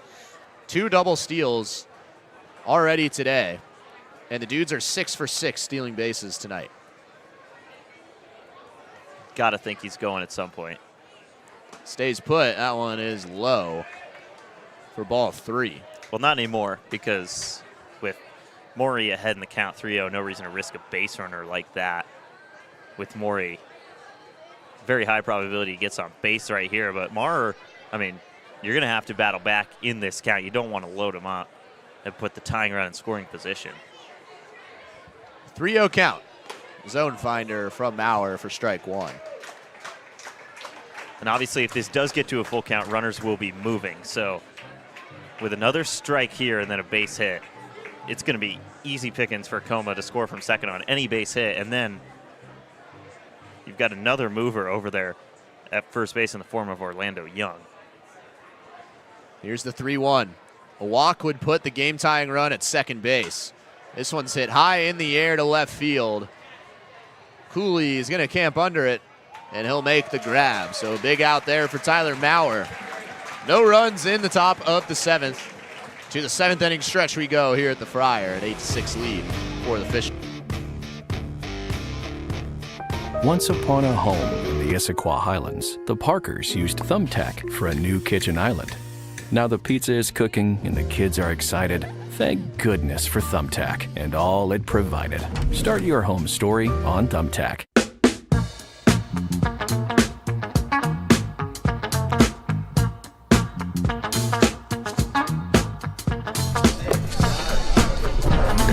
Oh, sweet. Thanks, Crispy.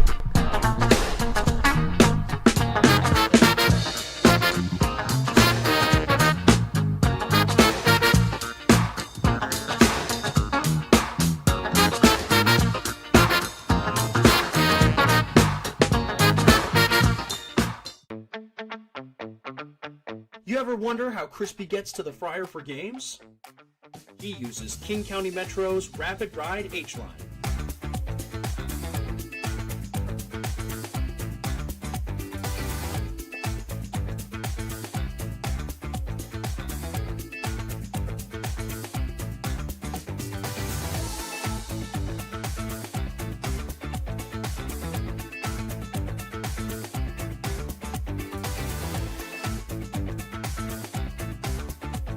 King County Metro, the official commute of your DubSea Fish Sticks. 7th inning stretch has gone. And to the bottom of the 7th inning we go. It has been a long one. It has been a fun one here at the Friar. It's 8-6 of lead that the Fish Sticks have had and then relinquished and then taken back here at the Friar. Kyle Sweeney and Angus Trangmo with you through it all. So 2-3-4 due up now. Brendan Ryan at the mound. I'm going to make sure I get that right this time. And I believe I do. You did. That is Brendan Ryan out there. And Ryan, a good inning in his first inning of work. We saw the same thing from the pitcher that preceded him. That was Patrick Kruglich. I just forgot his name. It's a lot of consonants in a weird sequence. But Kruglich, a really good first inning, and then he gave up 2 in his second inning of work. Brendan Ryan looks to avoid that fate right here. But heart of the order on the way for the Sticks. You've got Will Cooley, followed by Evan Hellner, and Braden Bartholomew is having a great day.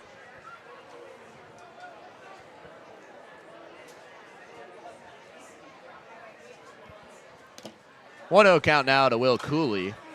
He has been busy in left field. Just caught that ball at the end, the top of the 7th inning. Cooley struck out back in the 3rd inning. He's 0 for 3 on the night. Again, a future Zag, late addition to this Fish Sticks team. That one whips in there for strike 2. Cooley has struck out earlier in this game, and he's been good for at least a hit in most of the outings he's had with the Fish Sticks this year. So weird off night for both him and Rylan Gullard at the top of the lineup to this point. 2-2 count now to Cooley.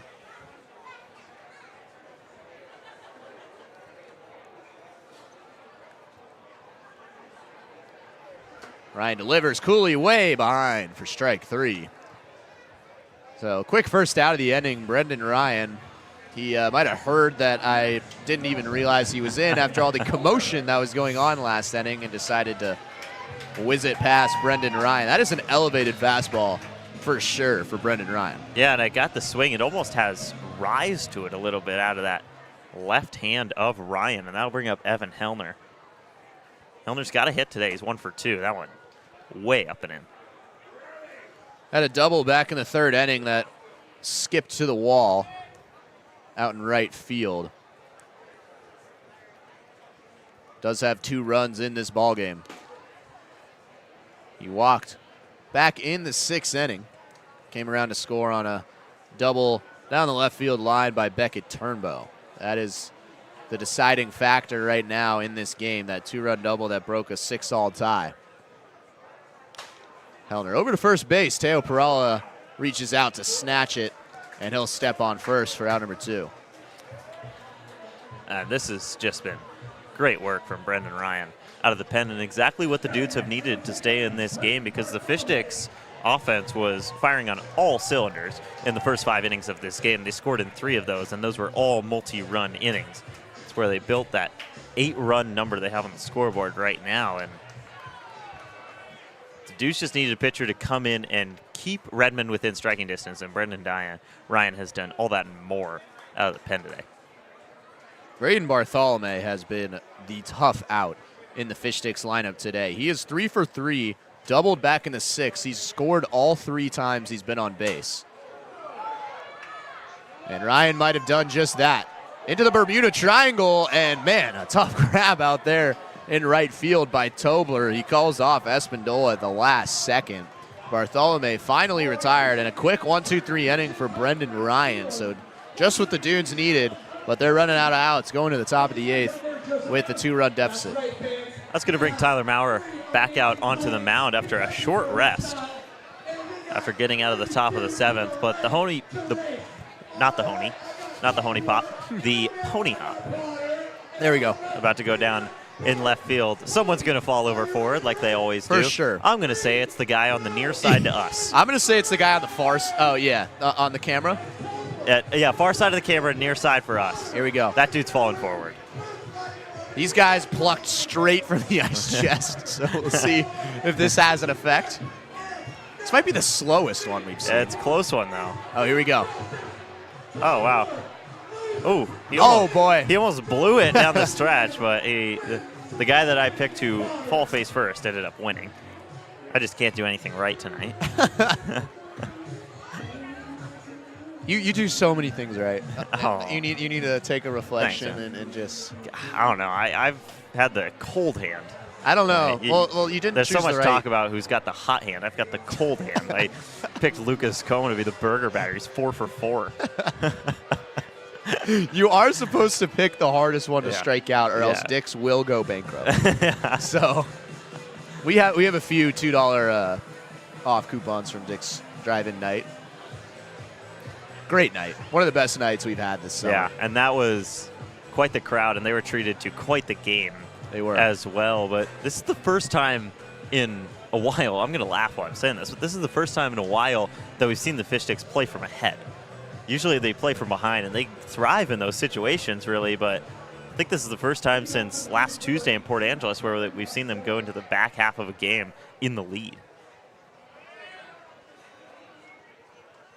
Now we're standing at 6-7. It's definitely a different delivery. He fires low to Cameron Costello for ball 1. So Costello, Espindola, and then back to the top of the lineup with Adam Al-Harbi due up here in the 8th. That one finds the zone for strike 1. Costello 1 for 3, but some good contact today, particularly a line drive that looked like it was going to get down, but Rylan Gillard was all over it in center field and took away both a hit and a run, and that play looms large right now in a 2-run game. This one popped up to Alex Amata. That'll be one of the easier plays he'll have today and all year. And that's out number 1. It's kind of what that arm angle that's coming in so high for Mauer does, is it forces a lot of fly balls and a lot of back spinners like you saw right there from Camp Costello. And like you said, that's as routine as it gets. I think Hamada could have been laying in a sleeping bag and probably rolled over and made that play. You know what? I have a take. Okay. You said you weren't a fan of the wave. Brace. Yeah. That's ball 1 now to Espindola. I am not a fan of sleeping bags. And, okay, I get it. They're not the most comfortable thing I ever. don't think you're supposed to be a fan. But, and I get that, but I just don't feel any more comfortable in a sleeping bag than I would just on the floor. And this one's over to Noah Kuhn. This is going to be a tough throw, and Hardy's not going to be able to get to it. That'll likely be another bag for Espindola, and it will be. Second time Noah Kuhn's had a tough play over there, and the throw has just gone way high of JT Hardy. But back to the sleeping bag argument. Yeah. I kind of get where you're coming from on that. Like, I would totally sleep in a sleeping bag over just, like, the rocky ground. Oh, I would agree. I don't know. You're right. It gets too much credit. Like, it's serviceable, but it's not, like, revolutionary stuff. And that's what I mean. It just gets a little too much credit. I get that. And I really apologize if you're a sleeping bag truther. But Adam Al-Harbi, that's the biggest swing we'll see all night. Swung through for strike 1. He just got under a ball that was turned into a fly out to Cooley last time up, and you got to be thinking he's looking for any pitch to drive out of here. He's hit one over that left field fence at the Friar before, and one swing can tie this game for the Dudes. That one was a deep fly out to left field that took about 5 seconds to finally come down. Here's another one, pops straight up in the air. Hellner could have a chance. And it just kind of glued itself to the net and didn't give Hellner an opportunity. Such a weird read for catchers off that net because it's obviously it's straight up and down, and you see that in any baseball park with that net. You see catchers kind of try and jump up and make that play, but this is a weird case here at the Friar because first of all, you've got the railing right there, and then so it kind of like juts out almost on the net, and then you've got the wall as well, so you can't get right up against the net like you might be able to do in a different park. Horns are honking galore in the parking lot. Not sure what that's about. What is that? Almost looks like it looks like an airport shuttle. Yeah, like a party bus of some sort. 2 different directions there. Yeah. I mean, you know, two things can be true. That's true. I say, like, that looks like the car you get into to go to the rental car center. It was honking for some reason, though. Yeah, they're happy. Happy campers. About something. Maybe they're happy that Admiral Harvey stayed alive. Who knows? I doubt it. 2-2 count with one gone. Espindola at second base after the error from Noah Kuhn at short. This one's hit well into left field. Cooley taking a few steps to his left, and Admiral Harvey just misses another ball. That'll end up as another putout for Will Cooley. This might be the busiest day we've ever seen a left fielder this summer.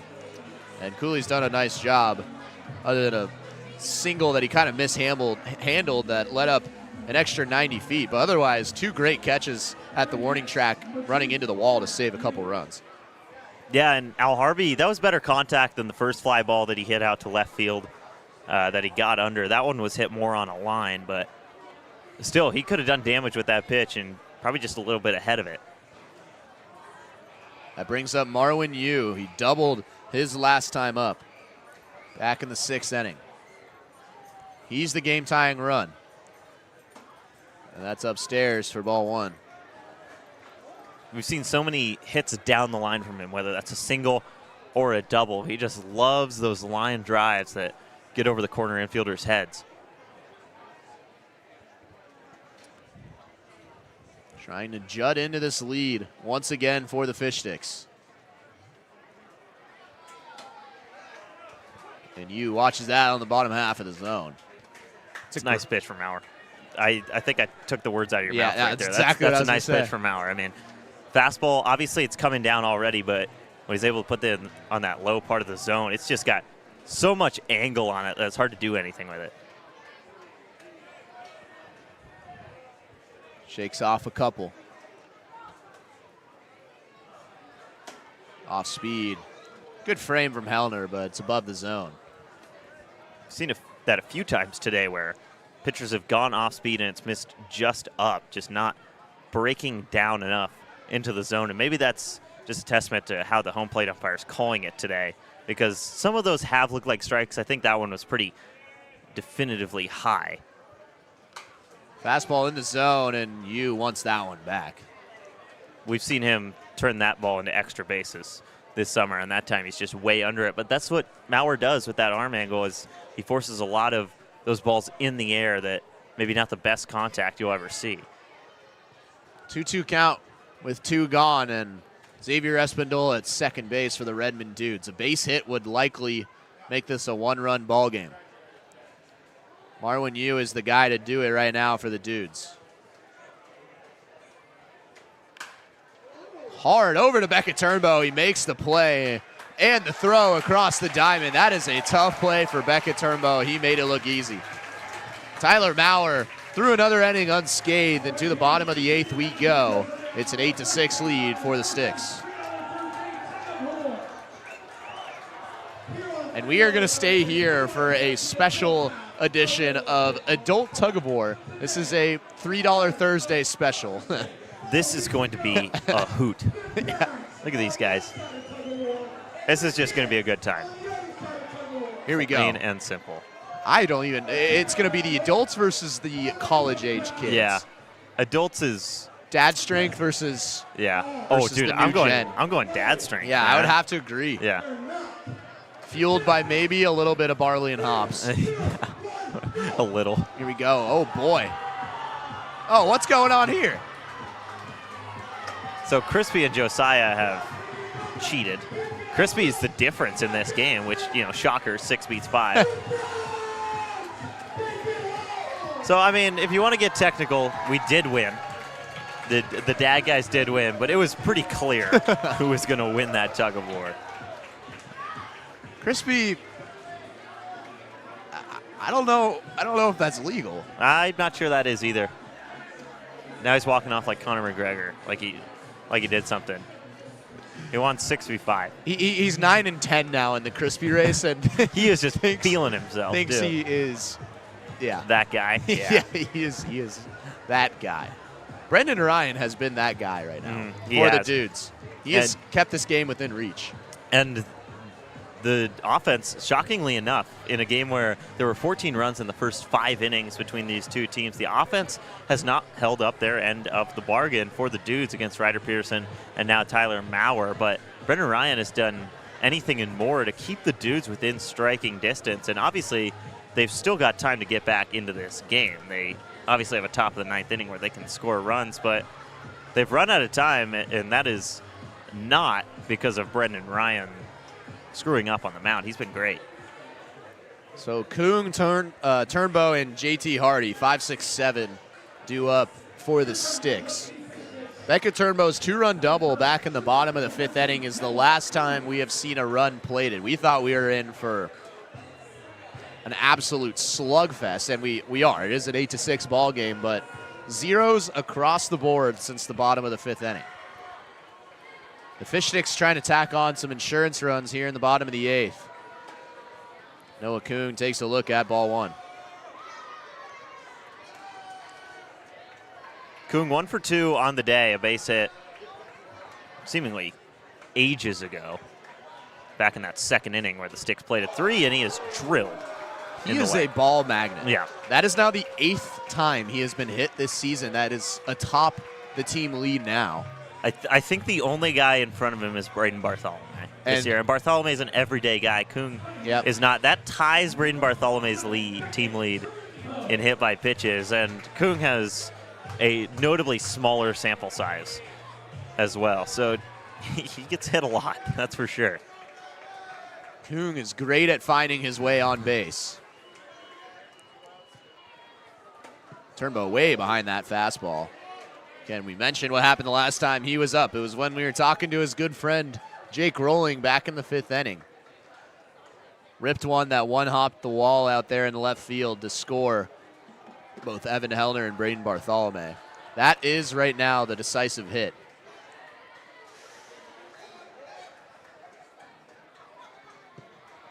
Long look at first for Ryan. We have seen Turnbow score a run with a bunt already today. So Turnbow, a walk back in the 2nd in which he came to score, a sac bunt that scored a run back in the 3rd, and then a 2-run double back in the 6th.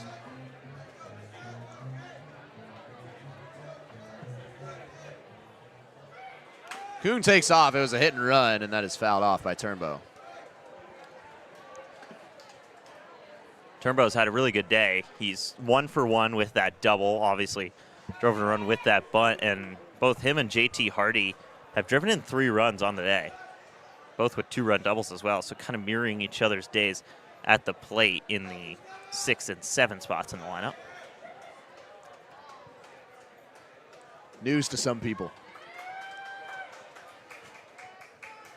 Here's the 1-2 that bounces right off the front end of home plate. That'll allow Noah Kuhn to get to second base. That is such a minimum. That's got to be the lowest percent chance play we've seen. Take another look at this. Zoop. Oh, my goodness. That is, I've seen 3 unique plays happen in this game that I've never seen. Look how flat it is. Look how flat it is. It is so flat. You could go out there and try to do that 10,000 times, and you would not be able to do it. It's like a dude perfect trick shot. Ooh. Now Ryan was in the middle of his pitch, and I think Turnbow called time beforehand, and it was granted. So that'll throw off Ryan. Maybe throws off Turnbow as well a little bit. Maybe it was just a time called by the ump, but just a weird one there. Everything's gotten weird tonight on $3 Thursday. Here's the 2-2. Turnbow slaps it foul.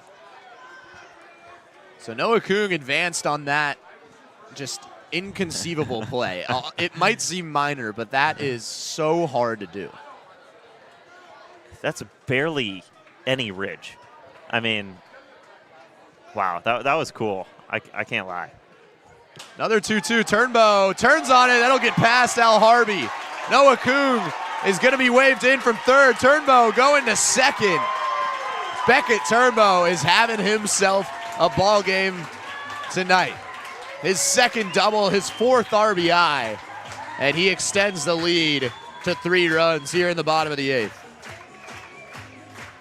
He's just having such a turnaround summer, and that's a hard hit ball, tough play for Al Harvey, and that's a bad break for the Dudes, that it goes off Al Harvey's glove and just into no man's land out in left field, and a really good heads-up play from Turnbow right there as well to notice, like, hey, no one is at that ball right now. I might as well turn this into extra bases, and that's going to be his second hit of the day. He's driven in 4 runs. Great day for him. JT Hardy looking to mirror that total in the RBI department. A single could put him at 4 on the day. Again, his Fish Sticks debut, and he is making a heck of a first impression here tonight. Hardy walked with the bases loaded back in the second and then ripped a double back in the third inning to right center field that scored a couple of runs. Very limited appearances last year at Tacoma Community College. Just had 10 at-bats and got a hit in just one of them. Played only 4 games. Joined the team just yesterday. And now has an opportunity to plate his 4th run of the ballgame. Still nobody out. Turnbow takes off for third base. Yu juggles the ball, and Turnbow slides in safely. He was dancing around over there and just gets a good jump with the timing of Brendan Ryan. And I think he would have been in there even if you put a perfect throw and a perfect exchange on him. It's a big 90 feet with nobody gone. Hardy will stay alive. So sac fly, ground ball. The infield is in. Will score Turnbow and give the Sticks double-digit runs. I don't think I've ever seen an offense as good as this one is in the 8th inning particularly. It's incredible how they do it. Here's the 1-2 that dips below the zone. Good at-bat brewing right now for JT Hardy. That's what we've come to expect here in his debut.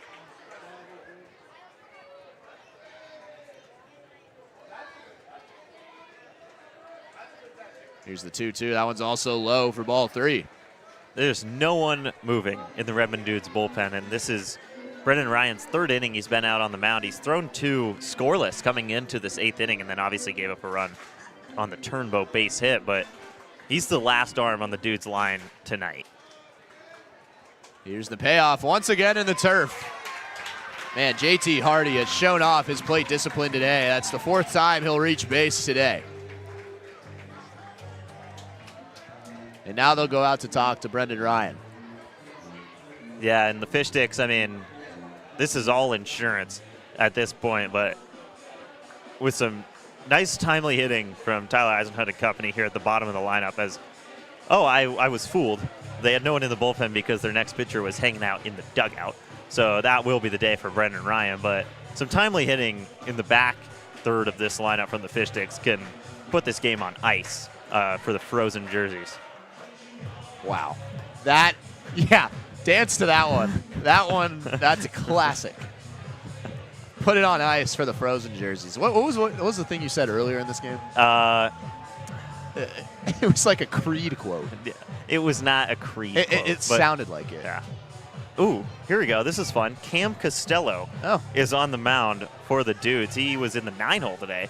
For the lineup, we already saw Kyler Malner, who hit 7th before he came out of the game for a pinch runner pitch, and now Costello on the mound. You can tell this Dudes team is just searching for arms down the stretch of this season, especially on a day where they play the Fish Sticks again on Saturday, and they've used so many arms. I mean, they're just fighting to keep their arms fresh right now, I think, and that's why they put in Costello, who was the EH in this game. So Costello had an RBI single back in the 4th inning. And the scoreboard just went out. This happens. The power goes out sometimes at the Friar, and thankfully the lights are not part of that system, so the lights are still on here, but our monitor is out, the scoreboard is out, the music has gone out. This is not the first time this happens. We just appreciate it when it's before the game and not during it. We should be able to stay on. We cannot tell if the stream is still going, but I believe it is. Give it a minute, and we'll have everything running back up. This is it's interesting how this happens at the ballpark. I mean, this is not the first time we've seen this all year. Usually it's pretty due for like 4:45, but this is not the time. I'll be honest. You see now everything's there we back. go. Look at that. We're back on. Angus, if I was your son, you would be so comforting. I don't know what that is supposed to mean at all. I'm going to be honest. I am not sure how to respond to that. Thank you. That is a compliment. Yeah. That's a compliment. Do you think I'd be a good dad? I'm not going to answer that. Why not? I don't want to imagine that. What? I'm going to be a great father. You are going to be a great Thank father. you. It would be weird if you were my father. You're 22. The future. Yeah. What an interesting one. What an interesting game. What an interesting broadcast this has turned into. It's been a lot of fun. Yeah. Still no outs in the 8th. There are none. Yeah. Tyler Eisenhut coming out now to face Costello, who is 1 for 4 tonight. Mashes that off. That is a loud noise when it clanks off. Yeah, it is like straight sheet metal over the seats here.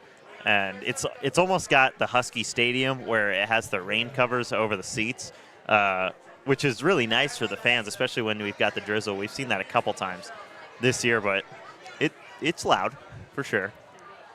So Beckett Turnbow doubled and plated his 4th RBI of the game. He's at 3rd. JT Hardy just walked. He's over at first base. Turnbow is turning in a heck of a game. Well on his way to stick of the game for the first time this summer for Beckett Turnbow. Homered in his last game at the Friar as well. And JT Hardy has 3 RBIs in his Fish Sticks debut. Now he's taken off, and Tyler Eisenhut fouls that back again. Are we going to see Cade Galen part 2 with the 5 stolen base attempts, and he had to go back on every single one, and then finally on try number 6 he was able to steal the bag. It's the same situation. Runners on the corners. That's true. Top 3 moment of the summer for me. It was amazing. But I don't know. Tyler Eisenhut's worked into some deep counts. We'll see. He'll stay put. And that one's outside for ball 2. Eisenhut 0 for 2 on the day. He had a line out earlier in this game that did bring home a run, but it wasn't an RBI for him. It was a line out and then a throwing error when they were trying to double up JT Hardy at first. That gave the Fish Sticks their first lead of the game in the 2nd, and since then, the Dudes have battled all the way back from a 5-run deficit and then fallen behind by 3 again. 2-2. Hardy takes off again. There will be no throw. So 3rd time's the charm for JT Hardy. He steals second base, now 2 in scoring position for Tyler Eisenhut. And a full count as well. If ball 4 comes across his plate, bases loaded, nobody out. That's a tough spot for Cameron Costello. Infield in for the Dudes, but the Fish Sticks can just blow this open right now.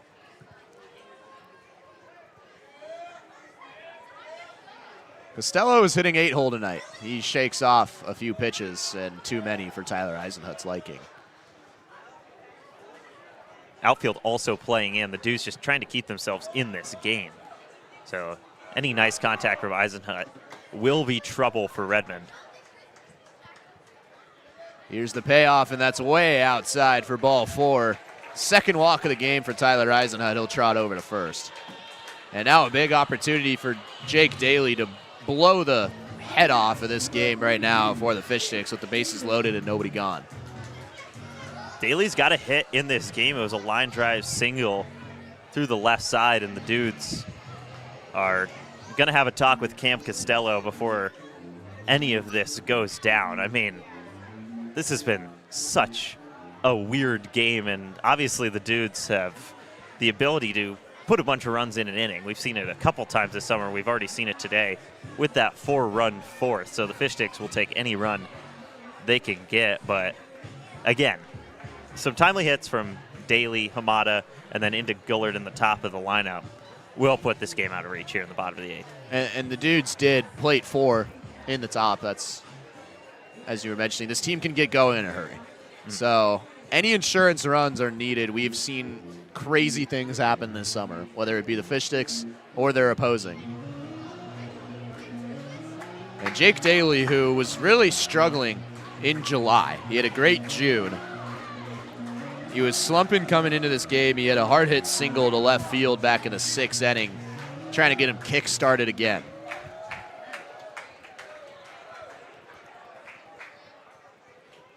Bases juiced, nobody gone. Costello, another ball outside.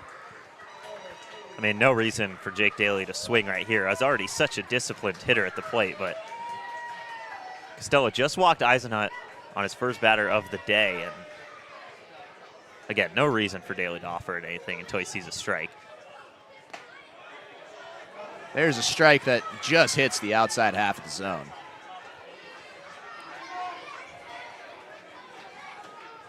A 9-6 lead here for the Fish Sticks, trying to pad onto that going into the top half of the 9th inning and put the Dudes away. That one's low for ball 2. Again, this is a Dudes team. We highlighted it in the opening. Last Friday, the last time these two teams met, the Dudes dominated. Really, after the 4th inning, it was a 1-1 tie, and then 7 runs from there on out that were unanswered in an 8-1 victory. That hit him? That did hit him. That gets away from Costello. Another RBI for Jake Daly. And it'll be courtesy of the hit by pitch. Beckett Turnbow will trot home and plate the 10th run of the game. Now Alex Amata comes up, and I mean, free passes are the last thing Redmond wants to give up. Not even making the Fish Sticks earn it right now. You've got Hardy aboard with a walk, Eisenhut aboard with a walk, Daly aboard with a hit by pitch, and now Rylan Gillard on deck. Gillard's still looking for his first hit on the day. Obviously, first, Alex Hamada comes up. We've seen Hamada kill this Dude's team with the bases loaded this year. And a walk-off single in the bottom of the 10th. That one was behind him. That was actually lucky he didn't catch a piece of the bat. Hamada kind of just stood there. It was that far behind. So Costello kind of struggling with his control line right now. He walked Eisenhut, who's at second, and then hit Jake Daly in the leg, and that scored a run. Things starting to get away here for the Dudes. That was a great cover by Marwin Yu as well, because, man, it looked like that was destined to be a run, but also bases loaded, nobody out. And oh, wow, that hit him again. No reason to risk any base runners, and that's why. Another run will trot home. This time it's JT Hardy having a sensational debut for the Fish Sticks. Alex Hamada trying to kind of cool things off there on his back. Ace is still loaded, and there is still nobody out. Something about the 8th inning for the Fish Sticks this year, they just start to get it going. And Rylan Gillard, he's played in 29 games this season. 27 of them he's had a hit. He does not have a hit here tonight. And in one of those games, it was against the Redmond Dudes back on Friday. This is such a tough out. The Dudes have had his number really all year, too. This is his worst batting average against a single team by far. He's hitting 240 coming into this game. Against Redmond, he's 0 for 4 today, so that's only gone down. Base hit will blow the top off of this lead. Marwin Yu is just sensational behind the dish. Keeps another one in front of him, saves a run. And there's got to be nothing that Rylan Gillard is swinging at right now, because that now makes it 3 straight free passes to start Camp Costello's day, which are the 3 runners on. Eisenhut walk, and then a hit by pitch to Daly and Hamada. Gillard's got 3 homers on the summer. He's tied for second on the team in RBIs. Oh, my. And that one sails. Looked like Costello might have slipped, and he's starting to kind of shake off his arm a little bit. Could be something to monitor. There is a lot of action in the Dudes bullpen right now. And I mean, it seems like the only explanation right now, he has had no command whatsoever, and we've seen a couple pitches just get way away from him, and we've only seen so many strikes. And that's ball 4. That might be the end of Costello's night. That'll be the 3rd straight run that'll just be let in for free. Tyler Eisenhut comes across. It's now 12-6 for the Fish Sticks. It's an RBI for Rylan Gillard. It is. Consistency, consistency, consistency. that will be the end of Cameron Costello's day at the mound. That's a nightmare outing for Cam Costello. 2 walks, 2 hit by pitches, and 4 batters. And the Sticks, I mean, it doesn't feel like it, but they have all but won this game at this point. Bases loaded, still nobody gone. A pitching change for the Dudes. We'll be right back after this. Once upon a home in the Issaquah Highlands, the Parkers used Thumbtack for a new kitchen island. Now the pizza is cooking and the kids are excited. Thank goodness for Thumbtack and all it provided. Start your home story on Thumbtack. Wendy's went back to the kitchen to give our famous spicy chicken sandwich a total upgrade. More crunch, more flavor, with heat that just hits. Is this our best spicy chicken ever? Looks like a yes to me. Spicy chicken just got better at Wendy's. They always say, think happy thoughts. It's easy when you're a Wendy's cookie dough frosty fusion. I'm an instant dopamine hit. Get it? Dopamine. Like cookie dough. I said like cookie dough. Happiness is a cookie dough frosty fusion at Wendy's.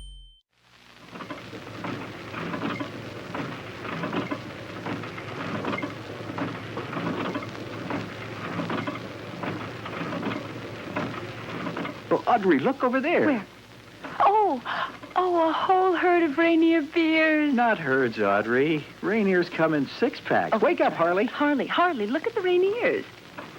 Oh, they're just so fresh and friendly.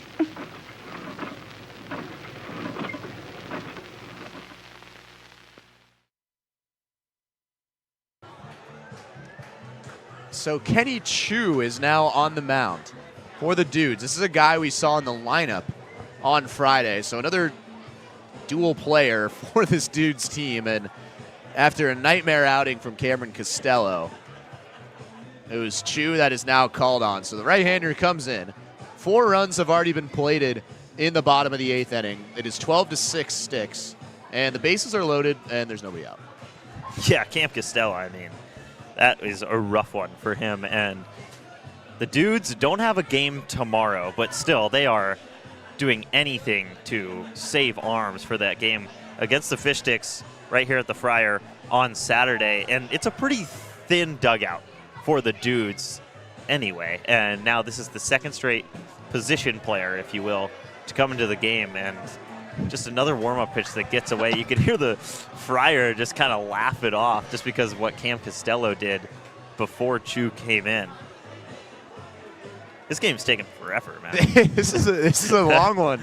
The fans over there in the ice chest, last call was a while ago, but they are having great time out there. They're getting an extended experience. There's a specific group of 4 people that I think we're both looking at in that back corner. If we could move this camera shot a little to the right, those guys right there in the back, they are having the time of their life. Absolute ball. I don't know how they got another beer. How do you? Yeah, the taps have been closed for like an hour. Investigate that. Yeah. Unless he's just sipping on that. They're like fighting each other. I wish I could feel that much of joy about anything. How about when you're a father one day? That's true. That's true. Those guys might be dads. Who knows? I hope so. That might be guys' night out. They look like they're having a ball. So, who doesn't have a ball when they come to the Fire? That's true. Maybe not the Redmond Dudes.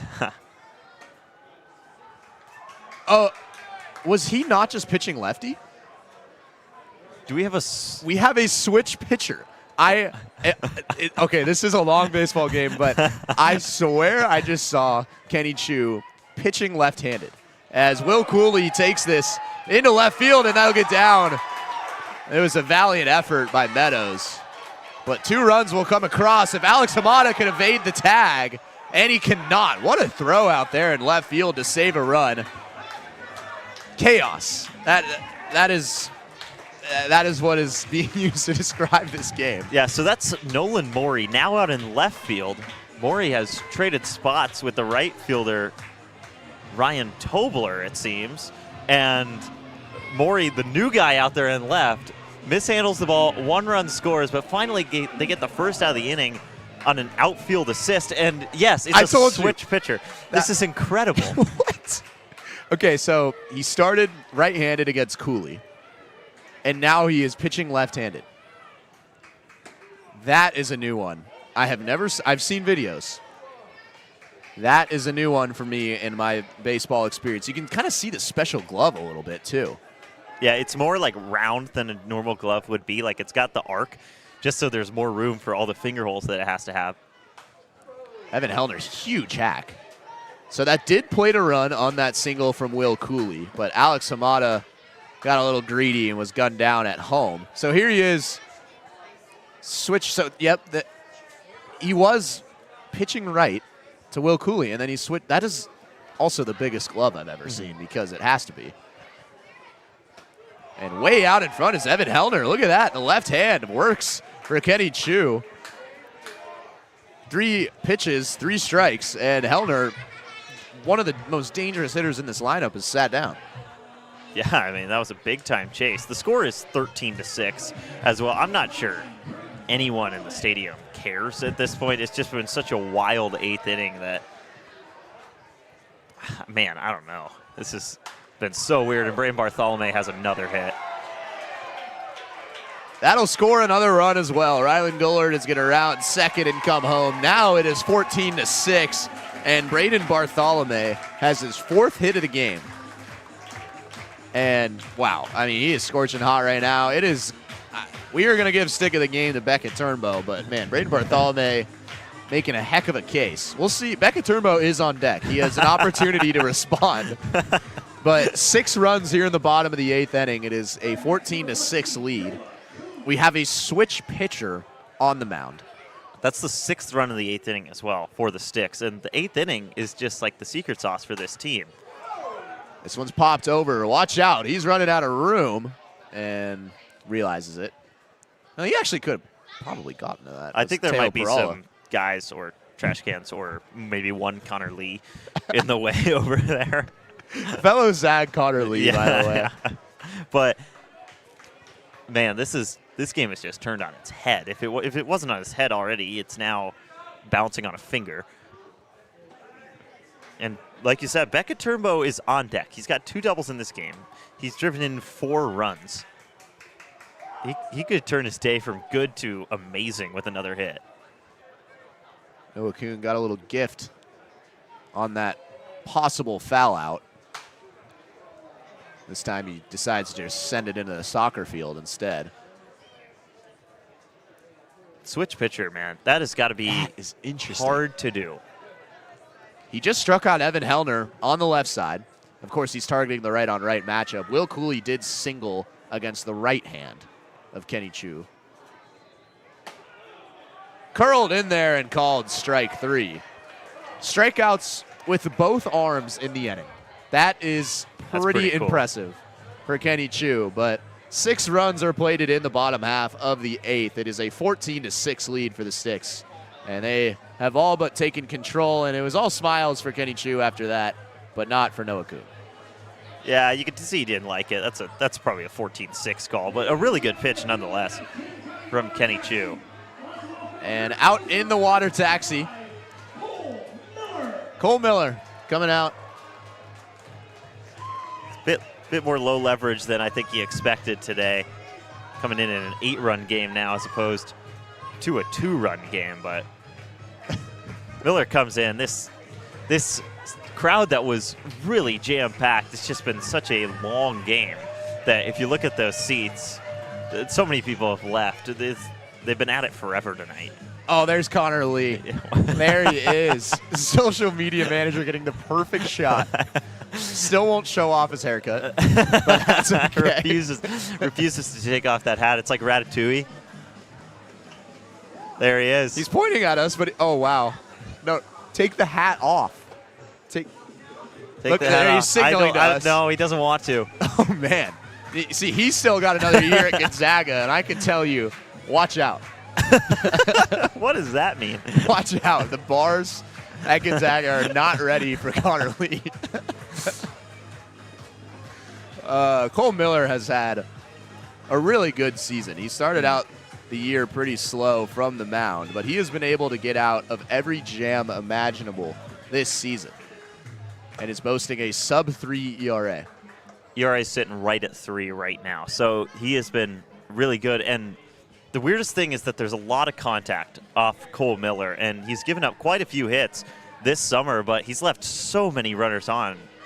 I would be willing to bet quite a bit that it's the most runners left on by any pitcher on the team this year, and that's saying something because he's a bullpen guy. It is. He's left 25 runners on base, which is the most on the team. Next closest is Rodrigo Montano with 22, and Cole Nutfer and Isaac Watson with 20.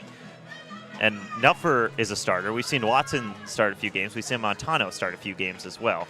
Cole Miller is not a starter by any means. He only comes into the bullpen, limited outings, limited innings when he comes out to pitch, but just so good at getting out of jams.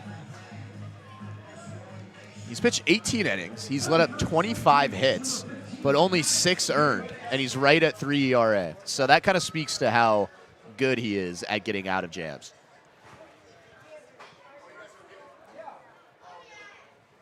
A long way up now for the Redmond Dudes.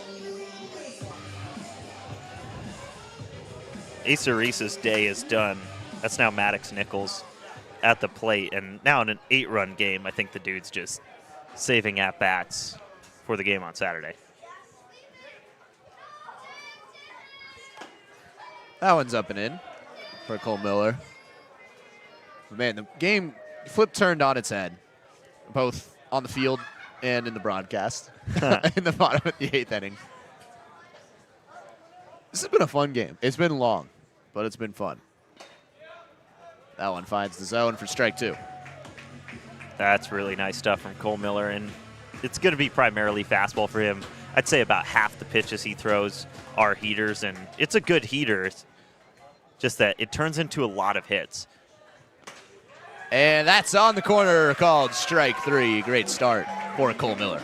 You can see Nichols didn't like the call, but I think it was in a similar spot to the pitch Kuhn was running up on to end the bottom of the 8th, and just looking for consistency behind the plate right now, as that's going to bring in Ethan Keene for the first time today.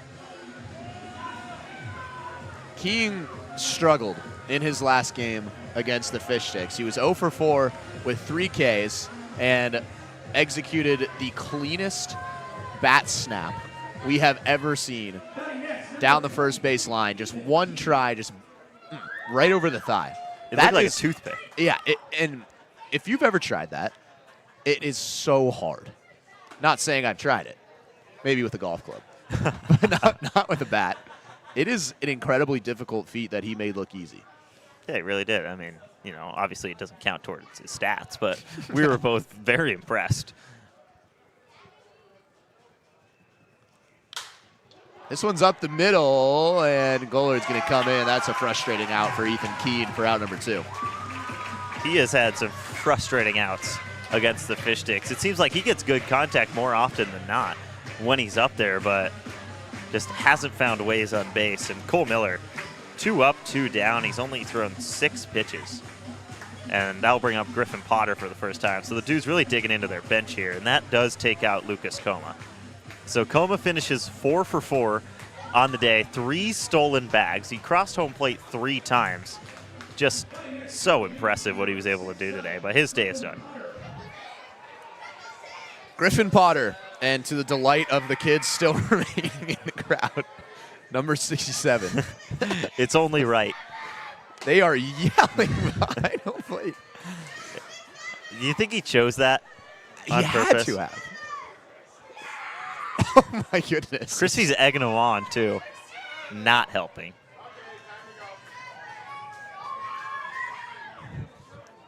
Here's the 1-0. I don't know. Fish Stick fans, and especially the kids, I don't know who they're rooting for right now. I would probably guess the Fish Sticks just because, man, it seems like this crowd, I mean, first of all, credit to this crowd for staying through this game, but this is going to end it, and good riddance. Braden Bartholomew, who had a heck of a game at the plate. He'll make the final out in right field, and thank you for sticking with us through this one. It was a long game, but it was a lot of fun, and the Fish Sticks, with 6 runs in the bottom of the 8th inning, are able to come out on top 14-6. Yeah, an avalanche of runs in that bottom of the 8th that made this game feel a lot more like a blowout than it actually was. But the Dudes were in this the whole way until that bottom of the 8th. It was a 6-1 lead for the Sticks through 3, and the Dudes just battled right back, made this game close throughout the middle into the late innings. But that bottom of the 8th, a nightmare outing for Camp Costello, and some really nice hitting from the Fish Sticks the whole way through tonight. And, 14 runs is going to win you the game 99.9 times out of 100, and the Fish Sticks will take that tonight. So finally, our stick of the game, it's going to go to Beckett Turnbow. He has had a few cases over the last couple of weeks because he's been hitting so well, but finally he gets the nod tonight after a great outing. Yeah, it wasn't recorded out one time tonight outside of a sac bunt that brought home a run. He drove in 4 runs. It was 2 doubles, a walk, and then that sac bunt, which was a really nice bunt as well, and some really nice plays in the field. And it's been a long time coming. We've had about 2 or 3 games where we've been like, Beckett Turnbow has a really good case tonight, but it's not going to be him. He finishes in second. It's been a lot of that for him for this honor, but he deserves it. And you're not going to believe it, folks. I called it. I forgot about that. We were talking about that before the game as we're taking a look at the highlights from today's game. This was the crazy play. Over to first and gets past Perala. That scored a run. Yeah, right off the shin of Jake Rolling. But you did a call. You were saying the stick of the game today is going to be Beckett Turnbow. What a call. And that's after you said that it would be 1-0 Spain in the World Cup final. Yeah, and that's also after I called that extra innings game that one time. Oh, my goodness. Yeah, but I did say Lucas Coma was burger batter. That is true. This was the bunt from Beckett Turnbow.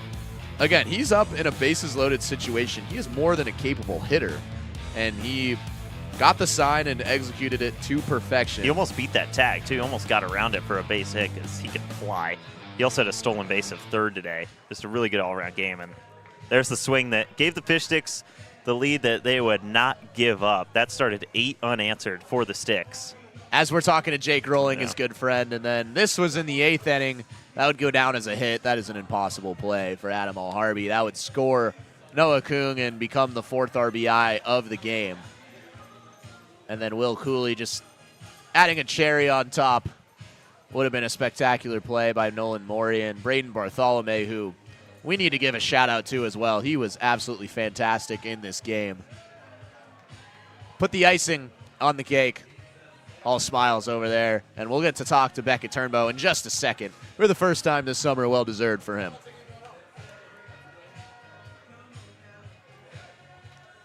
We got to talk to head coach Mark Lynn as well. Great guy. There's Rolling, giving kudos to Beckett Turnbow, who's going to, again, join us in just a minute. Yeah, it's just a really good day all around for this lineup. There were some pitchers that maybe didn't have their best day, but that didn't matter tonight. 14 runs, 3 in both the 2nd and the 3rd, and then 2 in the 5th, and 6 in the 8th. Just a huge performance from these hitters, and we'll get Beckett on the headset. You think he'll believe when I tell him I called it? You got to tell him, but yeah. I can attest. That's a pretty amazing accomplishment. Here we go. There's Connor Lee. Back here? Why the far one? Why am I on the far one? Becca, you got us? I got you, baby. Well, congratulations. Your first Stick of the Game award this season. Yeah, I'm excited. Yeah, tell us, how did today feel? Obviously, you've been on a roll here as of late. You homered in your last game at the Friar. What's been working out for you as of late? Just being put in the right position by my team. Just getting the pitches, getting the counts that I need, and obviously the scoreboard shows what it shows. So. Mm-hmm. Yeah, 14 runs for this lineup. That's going to win you a game more often than not. Mm-hmm. And it wasn't just you. Braden Bartholomew had 4 hits in this game. There were all kinds of players that made an impact in the lineup. Just what's it say about this team? We got guys walking to the camera. We can still see you great. But okay, good. No, I mean, what's it say about the depth of this lineup that they can just put up a number like that? No, we got dogs. We got dogs everywhere. I mean, Braden had a phenomenal game. Our pitchers came out and pitched. We had a couple errors behind them, but you know what? We just have guys everywhere, so they just came out and performed, and obviously the score shows what it shows. And in a bases-loaded situation like you were in your second at-bat back in the 3rd inning, you get the bunt sign, and obviously we've seen over the last week or so you're a more than capable hitter. What does it mean to lay down that bunt and just accept the fact that, okay, maybe this could be an extra base hit or it could be a home run, but you were able to lay that down and played another run for your team? No, I mean, it's just anything to win. Anything to win. If that's me putting down a bunt or me hitting a hit and run or stealing a base, whatever it takes to win, it doesn't matter to me. Those extra base hits and home runs and stuff like that will come. Just next man up. Next man up behind me. I trust the guys on this team. And, yeah, guys, just special squad. It's easy to do your job when you have such a special group. And one more thing, Angus, we were talking about maybe who would be the stick of the game, Angus. Oh, yeah, I called it. He said Beckett Turnbow. Before the game, I said Beckett Turnbow. Hey, shout out Angus. Yeah. Come on. Heck yeah. Love it. But thank you, Beckett Turnbow, again, our stick of the game today. A couple of doubles, 4 RBIs. Thanks for joining us. Yes, sir. I appreciate you guys. We'll see you tomorrow. Yep, thank you. So Braden Bartholomew, he mentioned it, had a great case against Beckett Turnbow, but for the first time this year. And a 14-6 victory for the Fish Sticks, who are right back here tomorrow. We'll be with you for that one. JT Hardy, the Dix RBI drive-in of the game in his first game as a Fish Stick. Plated 2 runs. Really good debut for JT Hardy. We loved what we saw out of him. We'll see him tomorrow night, more than likely, in the lineup. But for Connor Ryan and everyone in the outstanding crew behind the scenes, and for Angus Changbo, I'm Kyle Sweeney. 14-6 win for the Fish Sticks. We'll see you tomorrow night right here from the Friar. Same time, first pitch.